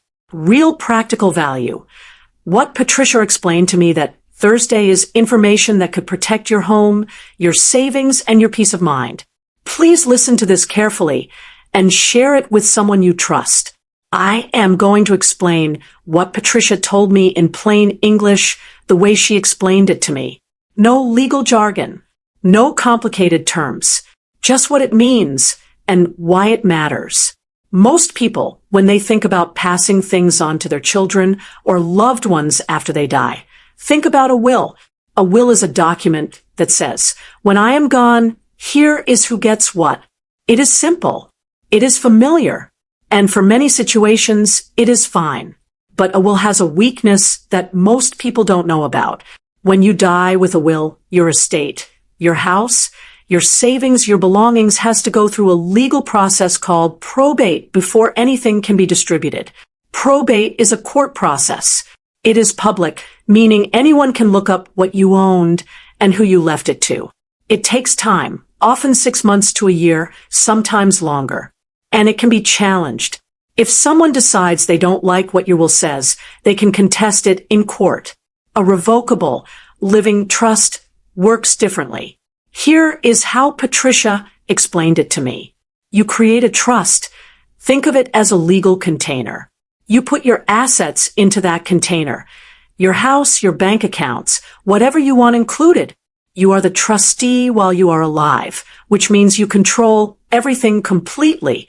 You can change it, update it, close it at any time, for any reason.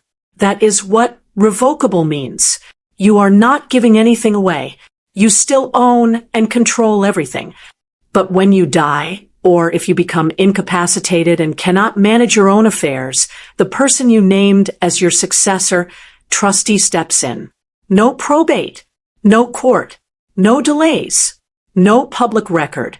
The assets go directly to the people you chose, the way you said, quickly and privately. I looked at her. So there is no way to contest it the way you can contest a will. It is much harder to contest a trust, Patricia said. Not impossible, but significantly harder.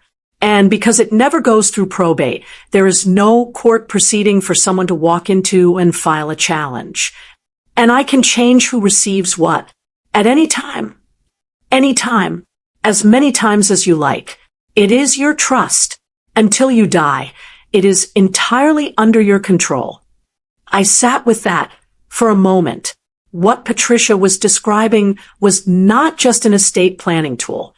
It was autonomy. It was the ability to say, right up until my last day, this is what I want, and this is what will happen, and no one can stand in a courtroom and argue otherwise after I am gone. I thought about Ronnie calling the hospital to ask about my will while I was unconscious. I thought about how easy it would have been in a probate proceeding for a grieving son to challenge the wishes of a mother who had been, only weeks earlier, critically ill. I thought about Dorothy sleeping in a chair for 3 nights with no legal claim to anything. Patricia, I said, I want to set one up. I thought you might, she said, and picked up her pen. What I decided and what I did not. I want to be careful here because I know what you are thinking. You are thinking. She changed her will to cut Ronnie out. She gave everything to Dorothy. That is where this story is going. That is not where this story went. I am not a vindictive woman. I did not want revenge. I did not want to punish Ronnie for being human in a disappointing way or punish Veronica for a wound she got before she ever met me. What I wanted was clarity. What I wanted was for my wishes to be real, enforceable, and completely mine, and for the people who had shown up for me to be recognized in a way that could not be undone. So here is what I decided. The house stays in my name and in the trust under my control for as long as I am living and able to manage my own affairs. No one gets the house until I am gone. And when I am gone, how it is distributed will depend entirely on what the years ahead look like. That is my right. I am keeping it. A portion of my savings, not all, not most, but a real and meaningful portion, I designated as a gift to Dorothy Simmons. Not in the will, not contingent on my death. I wrote her a check that Thursday afternoon from my own account, and I drove to her house and gave it to her with a letter that explained what it was for.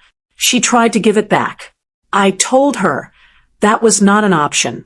She cried.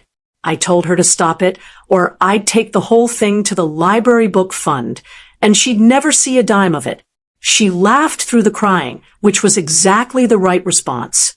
And Ronnie was not cut out. I want you to hear that clearly. He is still in the trust. He is still my son, but his portion was adjusted.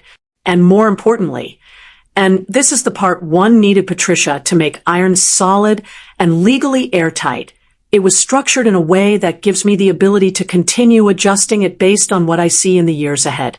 Not as a punishment, as a reality. What people show you over time is real information. I had been ignoring that information for too long. I was not going to ignore it anymore.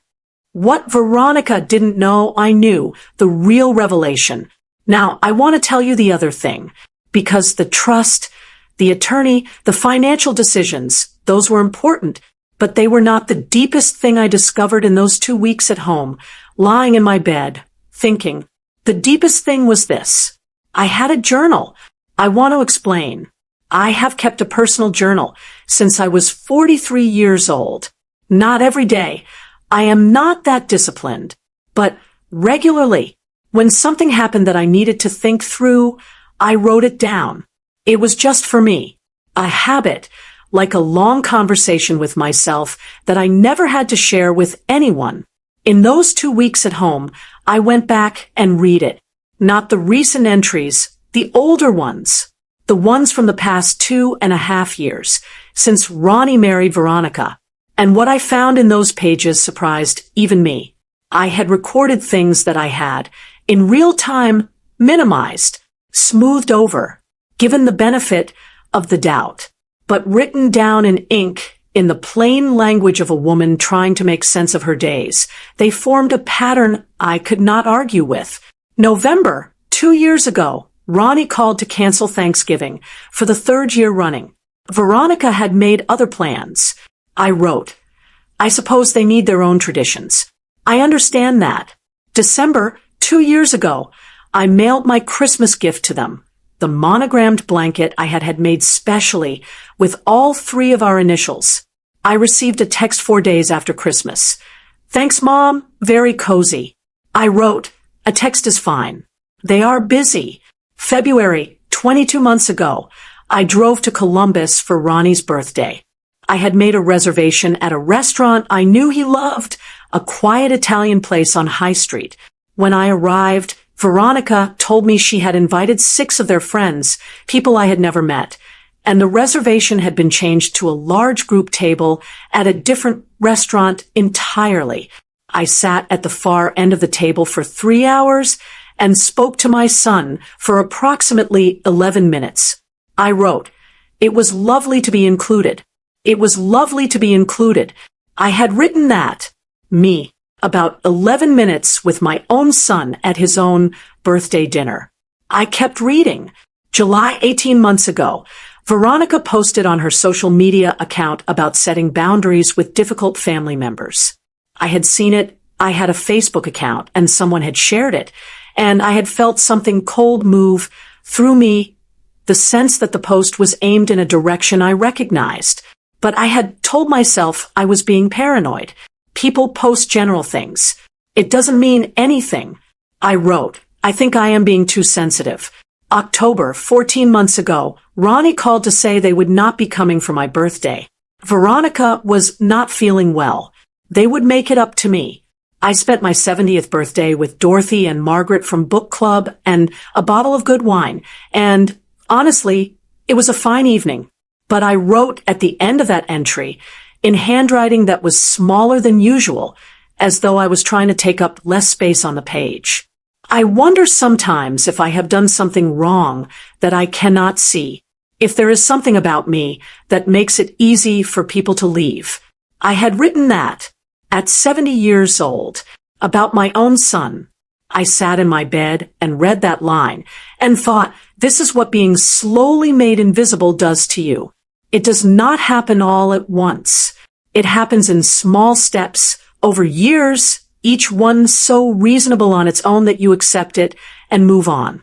And then one day you are lying in a hospital bed and your son is asking about your will, and you realize this did not begin with the meningitis. This began a long time ago. I wrote that in the journal too.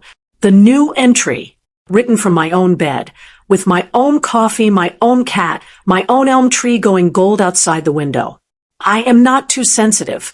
I am not imagining it, and it is not my fault. 3 sentences, 23 words. It took me 71 years and a near-fatal illness to write them. What the experts call IT, and why you need to know. What happened to me over those 2.5 years has a clinical name.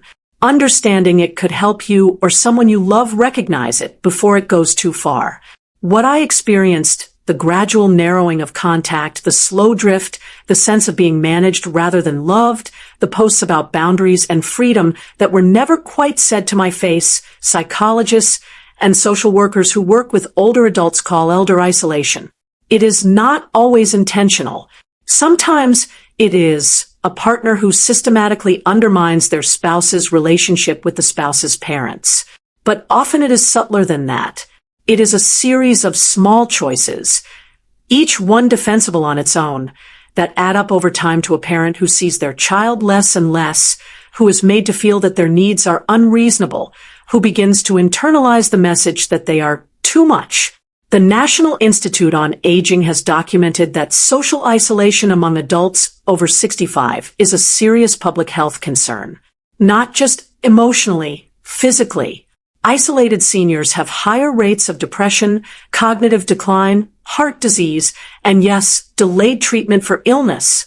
The kind of delay that can be the difference between catching something in time and not catching it in time. I waited 3 days with meningitis symptoms, partly because I had been so thoroughly trained by years of subtle messaging not to make a fuss, not to ask for too much, not to need things. That training almost killed me. If you are watching this and you have a parent or a grandparent who seems to be drifting out of your life, not their choice, but yours, I am asking you to stop and think about that. Pick up the phone. Make the drive. Show up. And if you are the parent, the grandparent, the one watching from a distance, as the calls get shorter and the visits get rarer, I want you to hear this clearly. You are not too much. You are not a burden. Needing people is not a character flaw. It is how human beings are built. And you deserve to be in a life with people who understand that. I want to ask you something that I have never seen anyone ask out loud. How many of you have a journal or a memory or a long, honest conversation with yourself in the dark that tells a different story than the one you have been telling everyone else? The story where you admit that you have been shrinking yourself to fit into a space that keeps getting smaller. If you know what I mean, and I think a lot of you do, type the words shrinking myself in the comments. Because I think we need to talk about this. I think a lot of us have been doing it for a very long time and calling it love. What Dorothy said when I told her, I showed Dorothy the journal entries that afternoon. The ones about the birthday dinner, about being lovely to be included, about wondering if there was something about me that made it easy for people to leave. She read them without speaking. Her face was very still in the way that Dorothy's face gets still when she is feeling something strongly and holding it carefully. When she finished, she set the journal down on the kitchen table between us. Juan, she said, I want to ask you something, and I need you to answer honestly. All right, I said, if the meningitis hadn't happened, if you had never gotten sick, never been in the hospital, never seen those missed calls, and that Instagram post, how much longer do you think you would have kept going the way you were going? I looked at my hands around my coffee cup. A long time, I said finally, probably a long time. Until what? Until there was nothing left to shrink, I said. Dorothy nodded slowly. She looked out the kitchen window, at the yard, at Earl's porch, at the old oak tree. Well, she said after a moment, good thing your newspaper was on the porch then. I looked at her. She looked at me, and we both started laughing at the same time. The helpless, full kind of laughing that comes when something is just true enough and strange enough and painful enough and relieving enough all at once that your body doesn't know what else to do with it. Patchy jumped off the counter in alarm. We laughed until we couldn't anymore, until it turned into something quieter and steadier. Thank you, Dorothy, I said. Oh, stop it, she said. You would have done the same for me. You don't know that. I do know that, she said firmly. That is exactly the kind of woman you are. You just forgot it for a while. I picked up my coffee. I remember now, I said. Good, she said. Then let's go sit on that porch before the sun goes. We went and sat on the porch. The elm tree was still gold. The air smelled of October and would smoke from somewhere down the street. The yard was quiet, and I sat in Earl's chair, the old wooden rocker I had never been able to bring myself to move from its spot at the corner of the porch, and I looked at my garden and my yard and my home and my neighbor, and I thought, this is mine. All of this is mine, and I am not going to forget that again.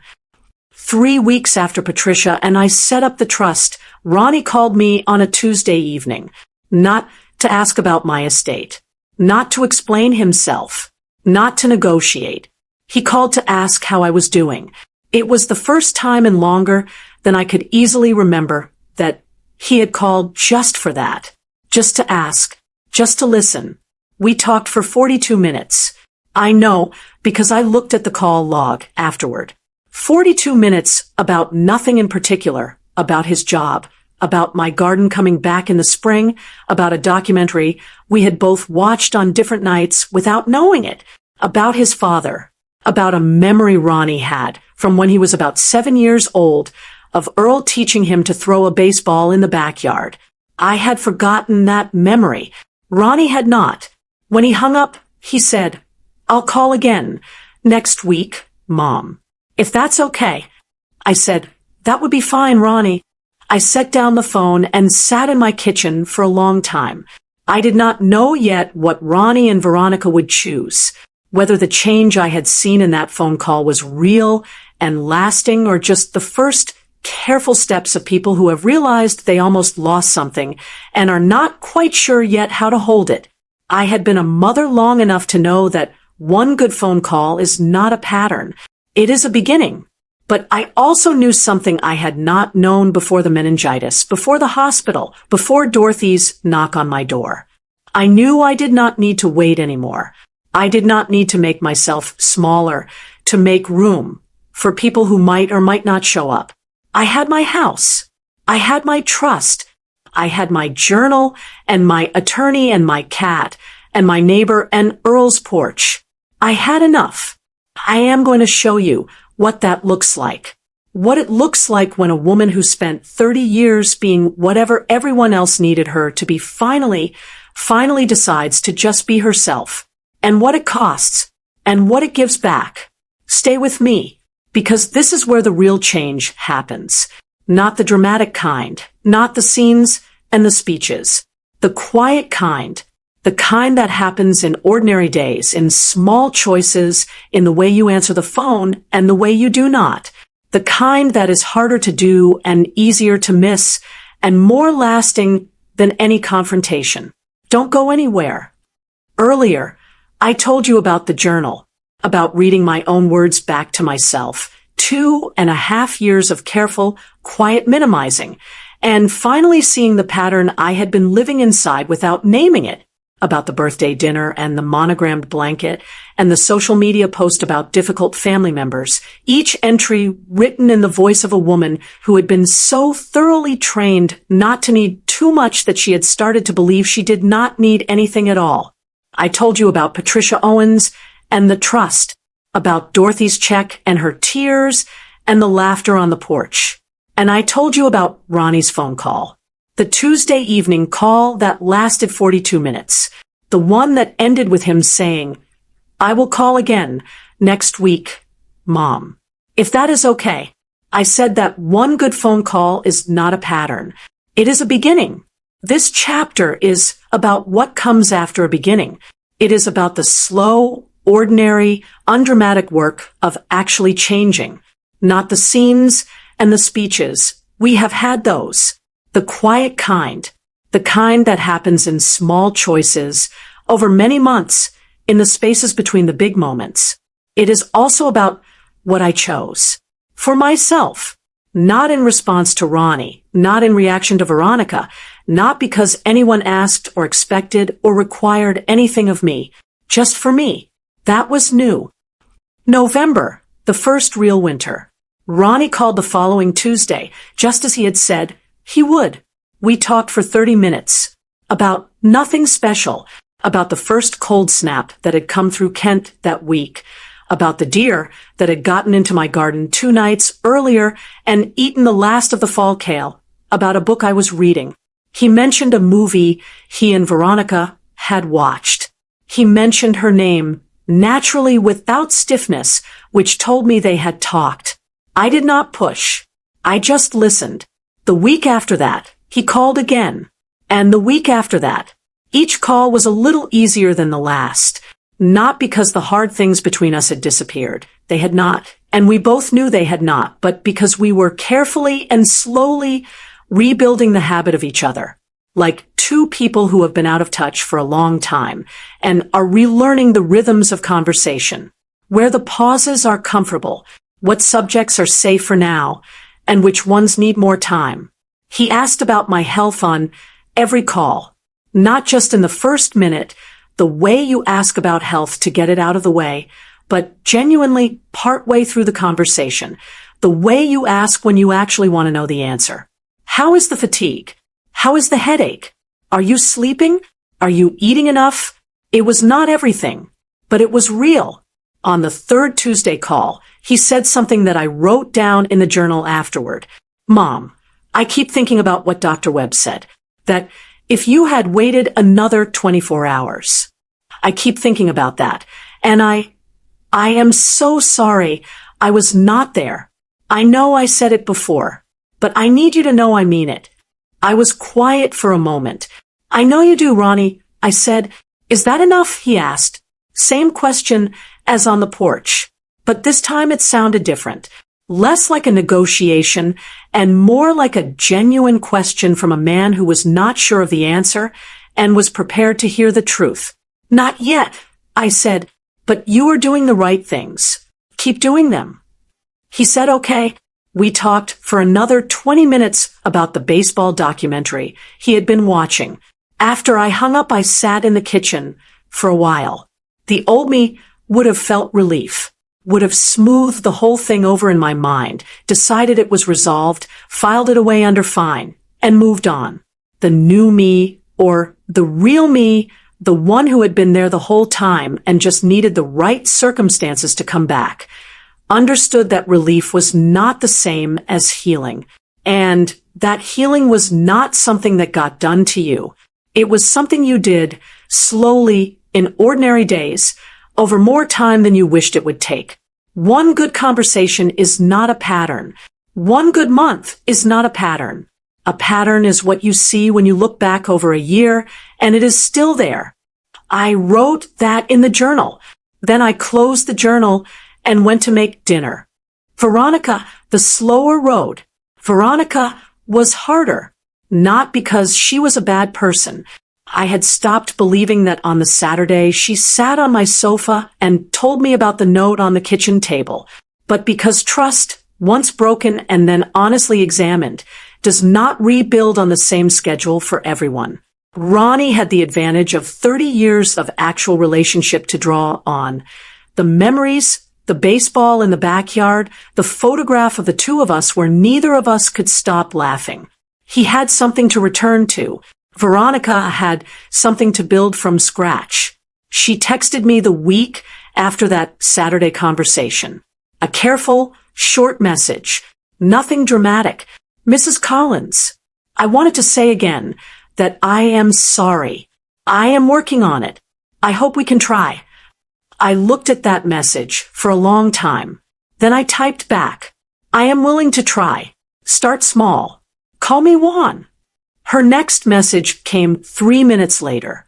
Okay, Juan. That was November. In December, she called me herself for the first time. Not to pass the phone to Ronnie, not as an afterthought at the end of his call. She called on her own on a Wednesday afternoon to ask me something that surprised me completely. Juan, I am trying to find a recipe for sweet potato pie. Ronnie said you make one. I wondered if you would be willing to share it. Now, I want to be clear about something. Sweet potato pie is not a neutral request in our family. It is a loaded request. It is the pie I have made every Christmas since 1989. It is the pie that Earl used to say was the single greatest culinary achievement in the state of Ohio.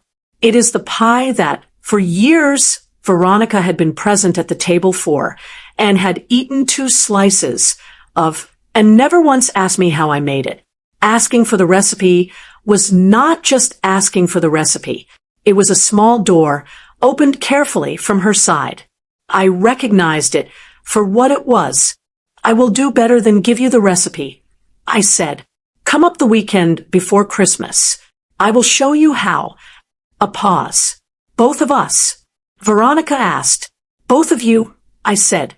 They came the Saturday before Christmas. Ronnie sat at the kitchen table with his coffee and stayed completely out of the way, which is exactly what a man should do when 2 women are working out something in a kitchen. Dorothy came over, and the four of us spent the better part of a Saturday afternoon making 2 sweet potato pies and a batch of cornbread that nobody had asked for, but Dorothy had decided was necessary. Veronica was quiet at first, careful. She watched everything I did before trying anything herself, which told me she was someone who took learning seriously and did not like to fail. I could respect that. When I showed her how to tell if the filling was ready, the way it pulls slightly from the edges of the shell, the way the center moves just barely when you shift the pan, she nodded and did it herself without being asked twice. She was a quick learner.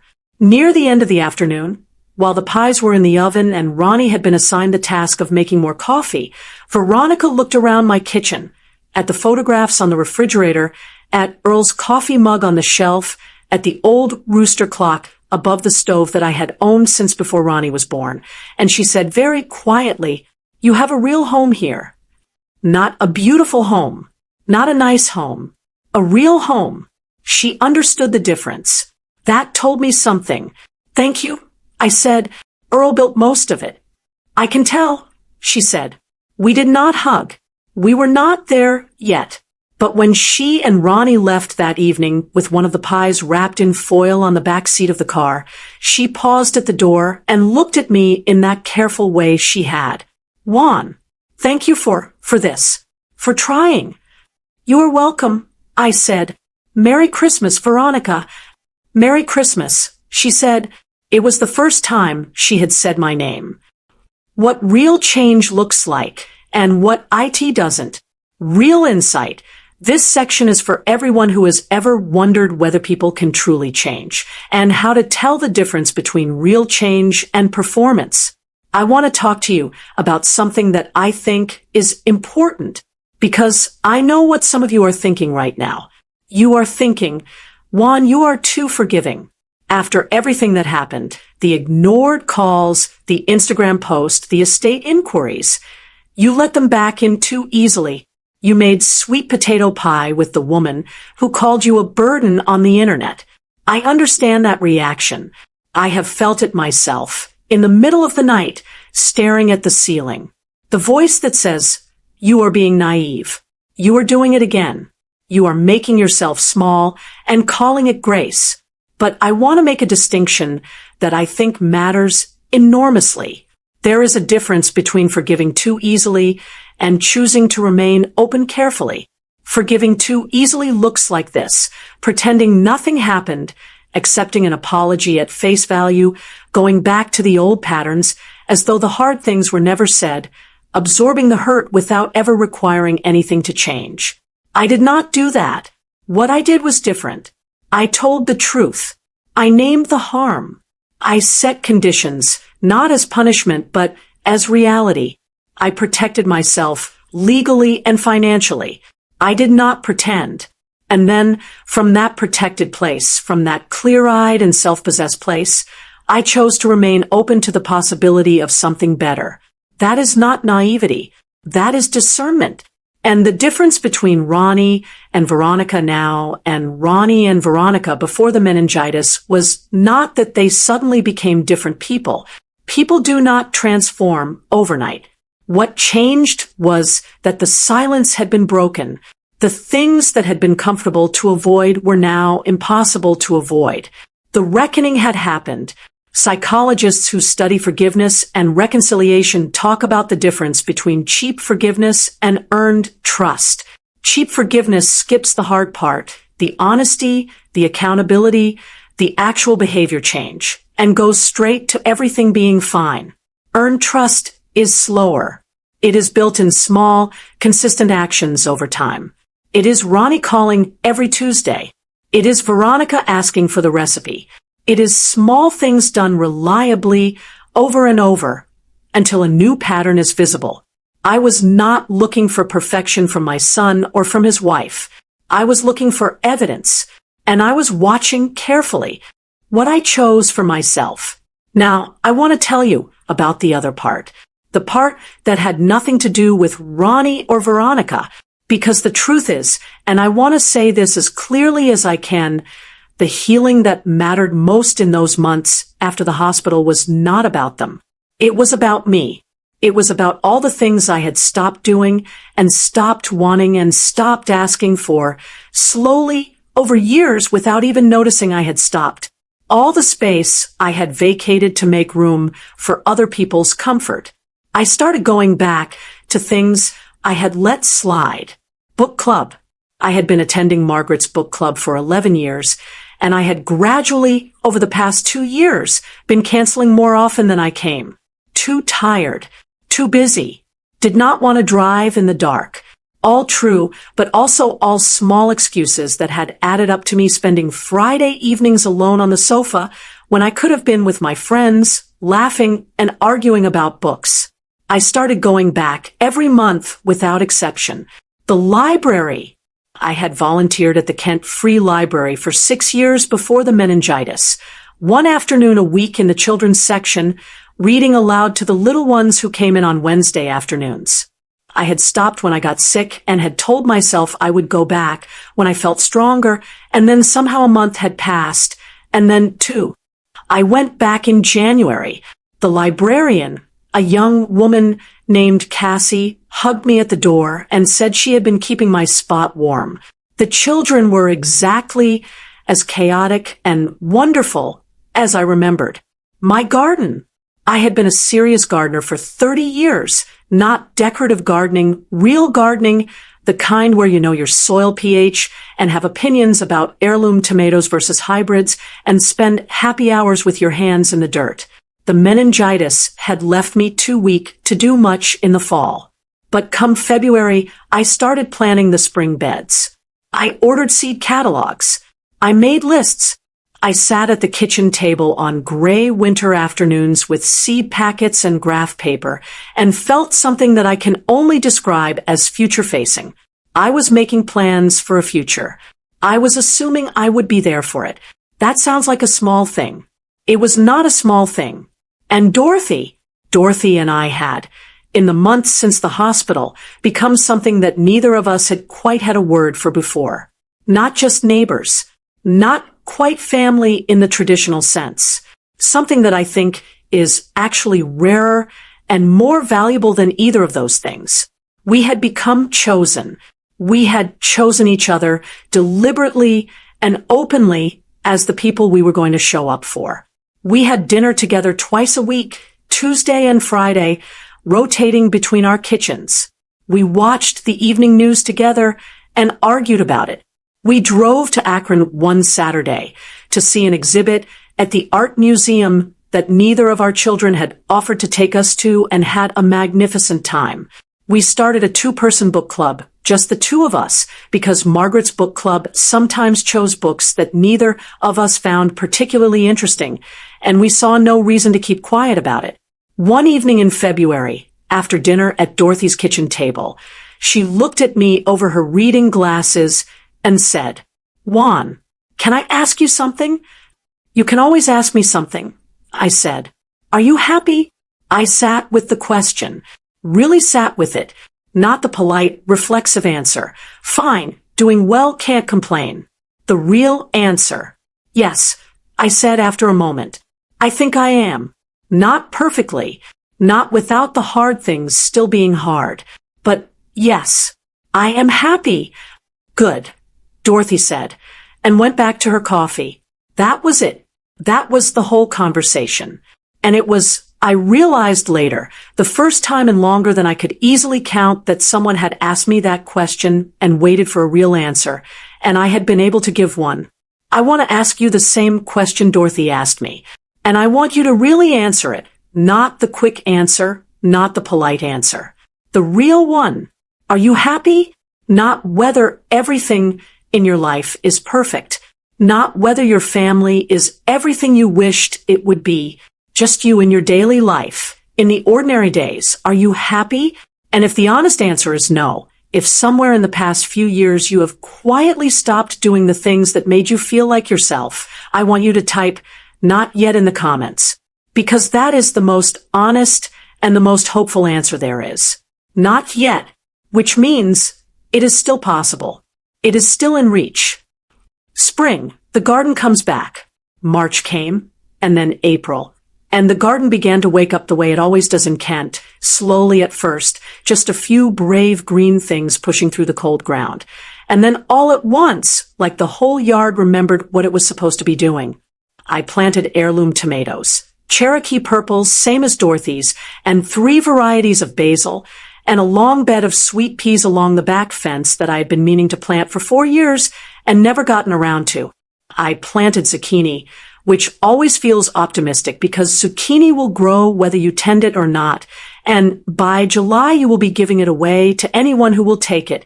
Ronnie and Veronica came up in April for the first time since Christmas.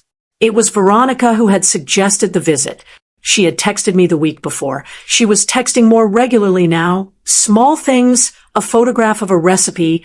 She had tried a question about whether basil needed full sun. And she said, "Ronnie, and I would like to come up if you are not too busy. Maybe help with the spring garden." I showed the message to Dorothy. "She wants to help with the garden." Dorothy said, reading it, "Yes. Is that good?" "I think it might be." I said, "They came on a Saturday in April. The weather was perfect. That particular April kind of perfect where the sun is warm, but the air still has an edge to it, the light long and clear, the whole yard smelling of wet earth and new things." Ronnie, who had never in his adult life shown any interest in gardening whatsoever, turned out to be surprisingly useful with a spade. He did not complain about the work. He did not check his phone. He dug where I asked him to dig, and moved the bags of compost without being asked twice, and at one point looked up from the flower bed and said, with genuine surprise in his voice, "Mom, this is actually kind of great. Your father used to say the same thing. I told him every April, like he was discovering it for the first time." Ronnie smiled, a real smile, the way he used to smile when he was a boy, and something had pleased him more than he had expected. Veronica worked beside me in the tomato bed all morning. We did not talk constantly. We did not need to.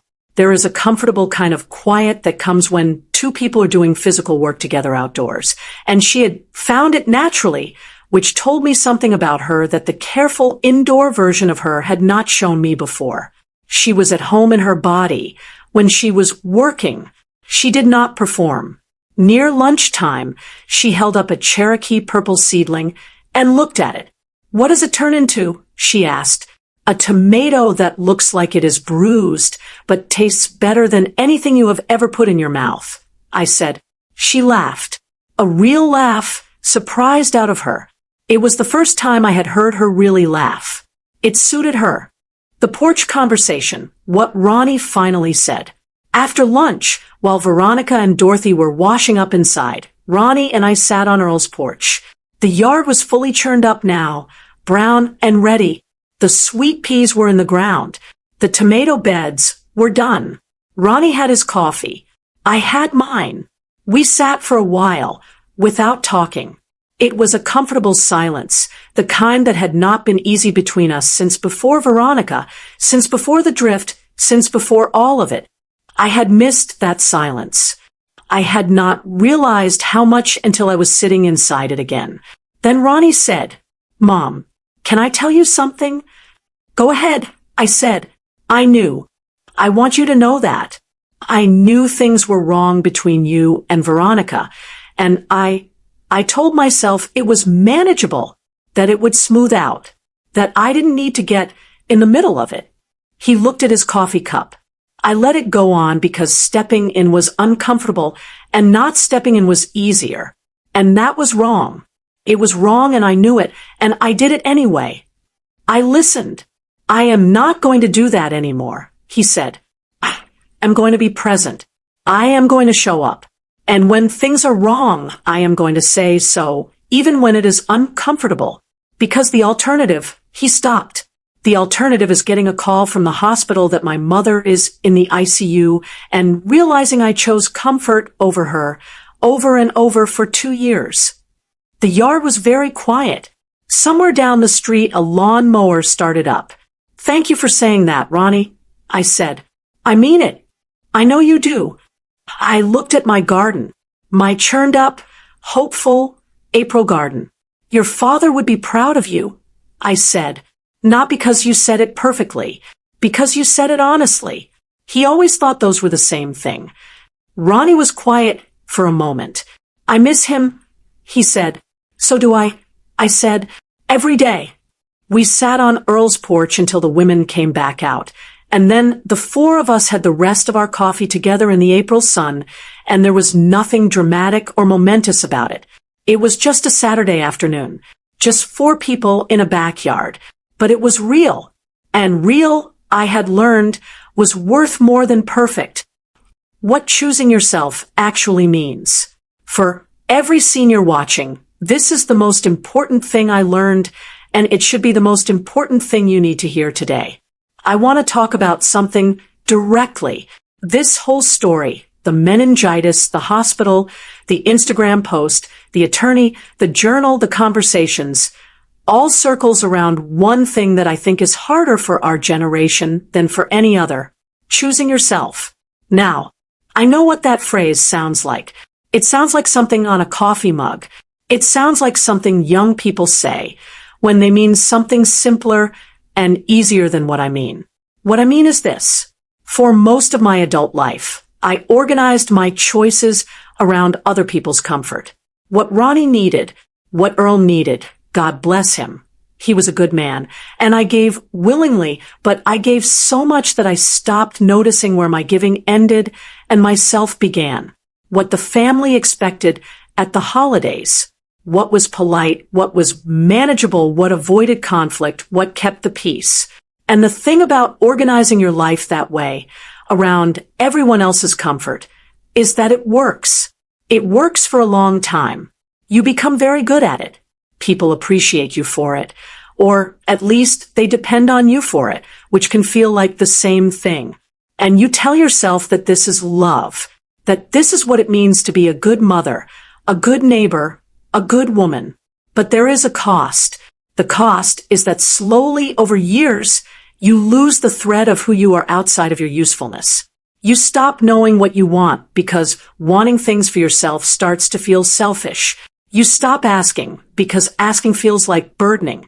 You make yourself smaller and quieter and more available and less demanding. And you call all of that love when what it really is, at least in part, is the slow disappearance of a person. I nearly died in October, and one of the reasons, not the only reason, but one of them, is that I had spent so many years not taking up space that I did not even call the doctor when my own brain was under attack. I did not want to make a fuss. I almost died because I did not want to make a fuss. So when I say choosing yourself, I do not mean selfishness. I do not mean abandoning the people you love or the responsibilities you have chosen. I mean something simpler and harder than that. I mean, you are allowed to take up space. You are allowed to need things. You are allowed to be the subject of your own life, not just the supporting character in everyone else's. You are allowed to eat the good food and sit in the comfortable chair and say no to the things that cost you too much and yes to the things that give you something back. You are allowed to have a Dorothy and to let her in and to say out loud that she matters to you. You are allowed to be here, all the way here, not the careful, apologetic, half-present version of here that we were trained to be. Fully, completely, stubbornly here. That is what I mean by choosing yourself. And it is the most important thing I learned from catching meningitis during the Kent outbreak and nearly dying because I did not want to be a bother. By the time summer came to Kent, the garden was full and green and loud with bees. The Cherokee purples were coming in beautifully. The sweet peas had climbed the back fence and were waving their ridiculous, wonderful purple and pink blossoms at everyone who passed. Dorothy had claimed one end of the porch for herself, a chair she had moved over from her own yard, on the grounds that her chair was more comfortable than mine, which was possibly true. We sat out there most evenings. Ronnie called every Tuesday without fail. 6 months running. Veronica texted regularly. Recipes, photographs, small questions about plants, and cooking. A slow, careful, one brick at a time construction. I watched it with attention and without illusions. Then in August, Ronnie called on a Thursday instead of a Tuesday. His voice was different. Higher, faster, the way his voice gets when something has happened. Mom, he said, Veronica is pregnant. I sat down in Earl's chair. I had not let myself think about this possibility. Not once in all the months of rebuilding had I let myself look that far ahead, that far into the future. It had felt too fragile, too much to hope for. A grandchild. Mom. Ronnie said, "Are you there?" "I am here," I said. My voice was steady. "I am right here, Ronnie." There was a silence. And then he said something that I will keep for the rest of my life. He said, "Mom, we want you to be part of this. Really part of it. Not the way things were. The real way. If you are willing." I looked out at the garden. The Cherokee purples. Earl's porch. Dorothy's chair at the end of the row. I thought about second chances. About how they come in unexpected shapes. About how they do not announce themselves. About how sometimes they arrive in the middle of a Thursday phone call while you are sitting in your dead husband's rocking chair looking at a garden you almost did not live to plant. "Yes," I said, "I am willing." I am going to tell you what happened next. Not just with Ronnie and the baby, but the thing that happened the following October. 1 year, almost to the day, after I collapsed in that hospital lobby. Stay with me. We are almost at the end. I promise you, is worth staying for. Because what happened the following October is something I did not see coming and would not have been ready for if everything else had not happened first. Don't go anywhere. Earlier, I told you about the months that followed the hospital. The slow, ordinary, undramatic work of healing. The Tuesday calls. The sweet potato pie. The garden in April. Ronnie's porch confession. Dorothy's chair at the end of the row.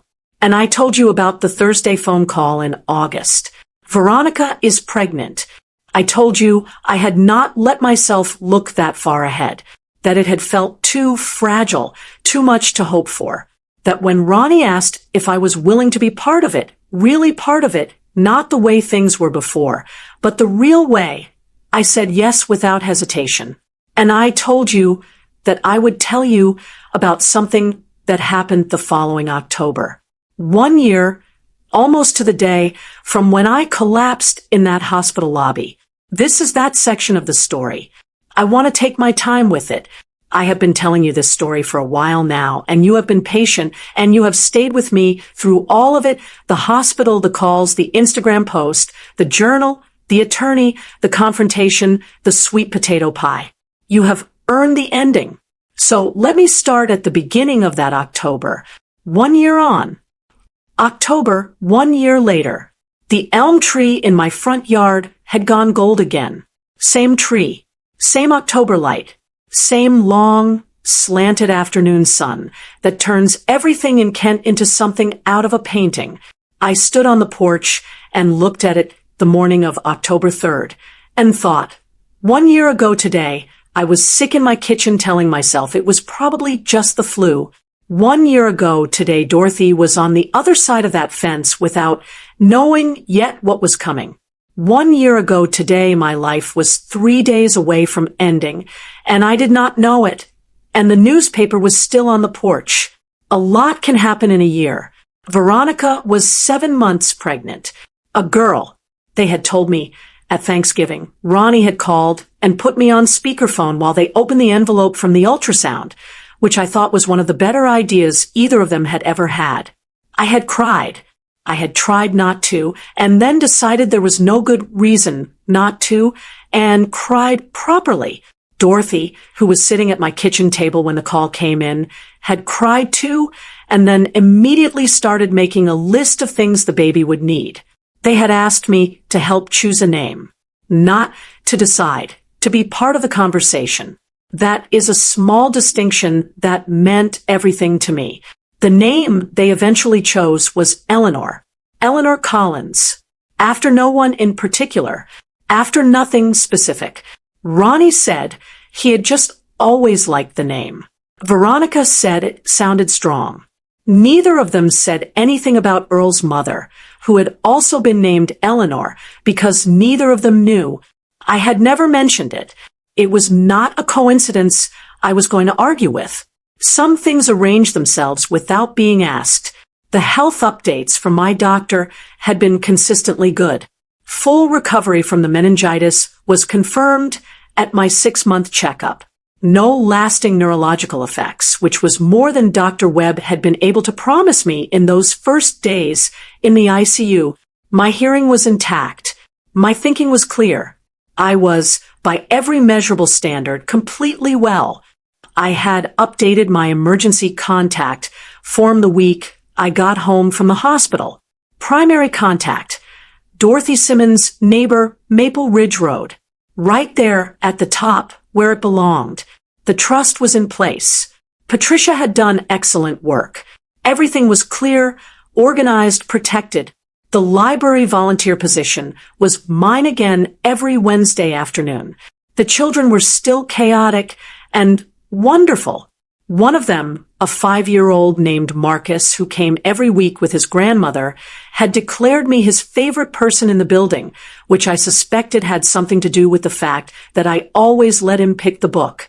But I was not going to examine it too closely. Book club met the first Friday of every month. Margaret had finally agreed to let the group vote on the books instead of choosing them herself, which had been a significant development in the social history of Kent, Ohio. Dorothy's chair was still on my porch. October 15th, the day everything came together. October 15th was a Saturday. It was also my birthday, my 72nd birthday, which fell that year on an unseasonably warm and golden afternoon, the kind of afternoon that October in Ohio only gives you once or twice a season before the cold settles in for good. I had not told anyone to make plans. I had not dropped hints. I had specifically, deliberately told Dorothy the week before that I wanted a quiet birthday this year. Just the two of us, coffee on the porch, maybe a walk in the park. Dorothy had agreed with the kind of calm agreeableness that, after a year of close friendship, I had learned to be slightly suspicious of.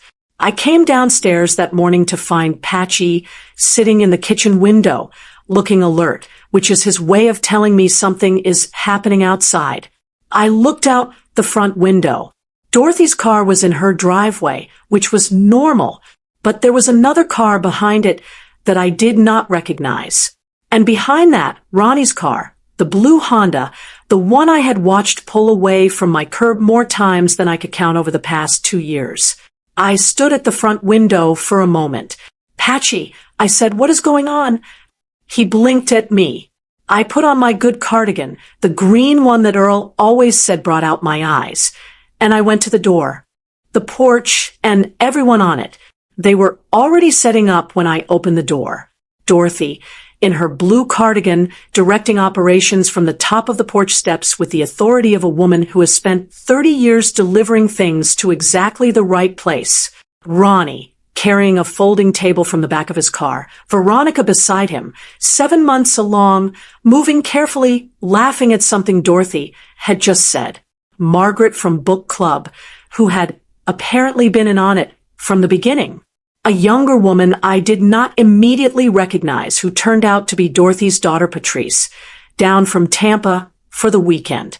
On the porch, flowers in the blue glass vase, dahlias and sunflowers, orange and yellow and deep burgundy, the same colors Ronnie had brought to my door on the day of the living room conversation. A birthday cake on the folding table, homemade, which I later learned Veronica had baked herself using a recipe she had found in an old cookbook of mine that she had borrowed in the spring and not yet returned. Patrice's sweet potato cornbread, which Dorothy had apparently commissioned specifically, and at the center of the porch table, in a small silver frame that I had never seen before, a photograph. I walked up the porch steps and looked at it. It was a photograph of Earl and me, taken sometime in the early 90s. By the look of it, the clothes, the soft focus of a camera from that era. We were in this very backyard. Earl was in his garden clothes, the old brown ones he wore every summer until they wore through. I was beside him, laughing, one hand raised as though I had just said something that had surprised myself. The yard behind us was green and full. The elm tree, smaller then, was in the background. I looked at Ronnie. "Where did you find this?" "Grandma Collins' photo albums," he said. "I went through the boxes in the attic last month. Mom, there are hundreds of photographs up there I had never seen. You and Dad, all the way back to before I was born. I want to go through them with you. If you want to." I looked at the photograph again, at Earl in his brown garden clothes, at my own face, laughing, surprised by something good. "Yes," I said. "I want to." Veronica touched my arm.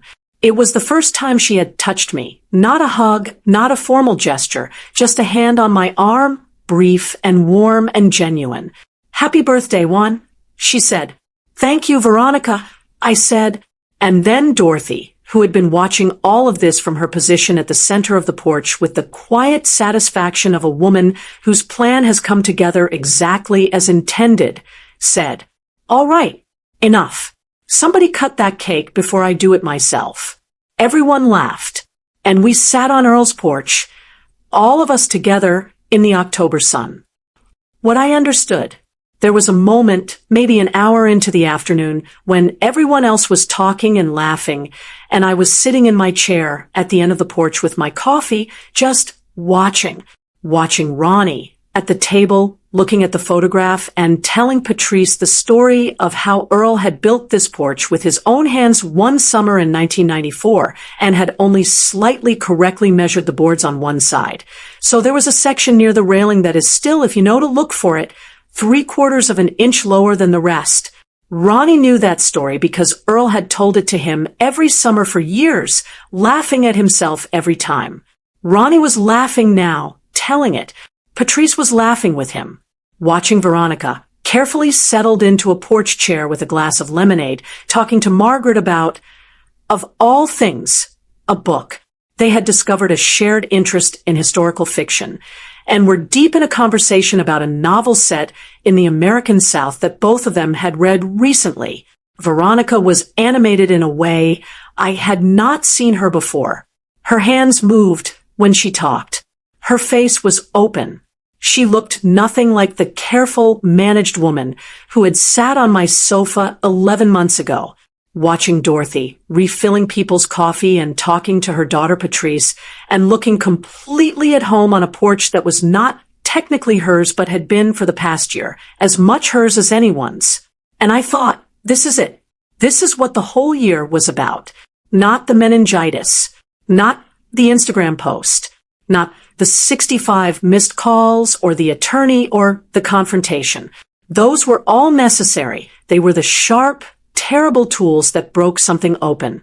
But this porch, this afternoon, these people, this is what was on the other side of all of that. This is what you find when you stop disappearing. I had spent so many years making myself smaller, making myself quieter, taking up less and less space, that I had slowly turned my own life into something I was watching from a careful distance rather than living from the inside. I had become a visitor in my own story, and then I had gotten sick, and Dorothy had knocked, and everything had broken open, and on the other side of the breaking open was this, my porch, my garden, my people, my life, real and full and mine, all the way mine, held by my own hands and nobody else's. That was what I had been looking for. That was what the whole story had been about. I picked up my coffee. The elm tree was gold in the October sun. Eleanor Collins would be born in November. I was going to be there for every single day of it. What I want you to take with you, for every person who stayed until the Yendi, I have some things I want to leave with you. Not advice, exactly. I am not a doctor or a lawyer or a therapist, and I want you to go to those people too, and I will tell you why in a moment. But these are things I know to be true from living them, and I offer them to you the way one person offers another person something that helped them through a hard road. Take what is useful. Leave the rest. You know your own life better than I do. First, your emergency contact is one of the most important documents you have. Update it to reflect your real life, not the life you wish you had, not the family arrangement you are hoping will get better. The real, current, honest truth of who will show up if something happens to you. If that person is your neighbor, put your neighbor. If it is your friend from church, put your friend from church. If it is your sister in another state who will get on a plane without being asked twice, put your sister. I put Dorothy. That is the right answer for my life right now. Find the right answer for yours. Second, a medical power of attorney is not just for people who are very old or very sick. It is for every adult. If you do not have one, please take a step this week, just one step toward getting one. Call your doctor's office and ask if they have a form. Visit your state's Department of Health website and download one. Call an attorney if you can. Call your local area agency on aging. They exist in every county in America, and they are free, and ask them what resources are available. Do not wait until you are sick to do this. I waited, and it nearly cost me everything. Do it now, while you are well and clear and able to choose exactly who you trust. Third, a revocable living trust is worth knowing about, especially if you own your home.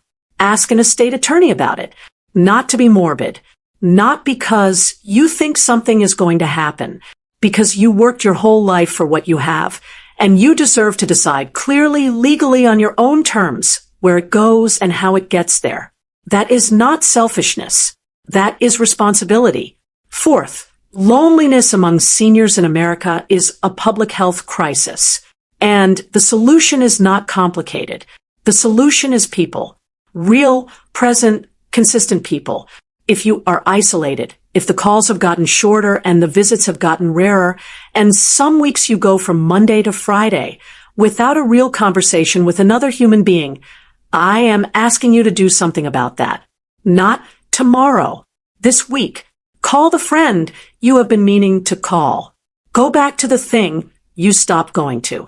Open the door when the neighbor knocks. Accept the invitation you have been turning down because you did not want to be a bother. You are not a bother. You are a person. And people need people. That is not a weakness. It is the most human thing there is. Fifth, and most important, you are allowed to take up space. All the way up. Not the careful, apologetic, half-present version. Not the version that makes itself smaller, so everyone else is comfortable. The full version, the real version. You are allowed to have needs and to say them out loud. You are allowed to ask for what you want. You are allowed to tell the truth about how you are feeling, even when the truth is inconvenient for someone else. You are allowed to have a Dorothy, to be close to someone, to let them matter to you, to matter to them, without apologizing for it.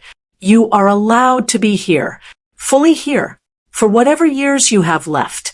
And no one, not a daughter-in-law with an Instagram account, not a son who got too comfortable choosing convenience over love, not a lifetime of being trained to make yourself small, gets to take that from you. Unless you let them. I let them for too long. I am not letting them anymore. The last thing I want to tell you, Eleanor Collins was born on November 19th at 7 pounds and 4 ounces at the medical center, the same hospital where I had been in the ICU the previous October, the same building, different floor, different wing, different kind of story entirely. I was in the waiting room when she arrived. Not because anyone required me to be there. Not because I had pushed my way in or made myself necessary or organized myself around being needed. I was there because Ronnie had called me the night before and said, "Mom, this is happening tomorrow. Will you come?" And I had said, "I will be there." Dorothy drove me. She had offered before I could ask, which was on brand for her. We sat in the maternity waiting room for 4.5 hours. Dorothy did a crossword. I tried to read a magazine, and mostly just looked at the door. At some point a nurse came out and told us there were no complications and everything was going well, and Dorothy patted my hand and went back to her crossword. And I went back to looking at the door. When Ronnie came through it, I knew by his face before he said a word.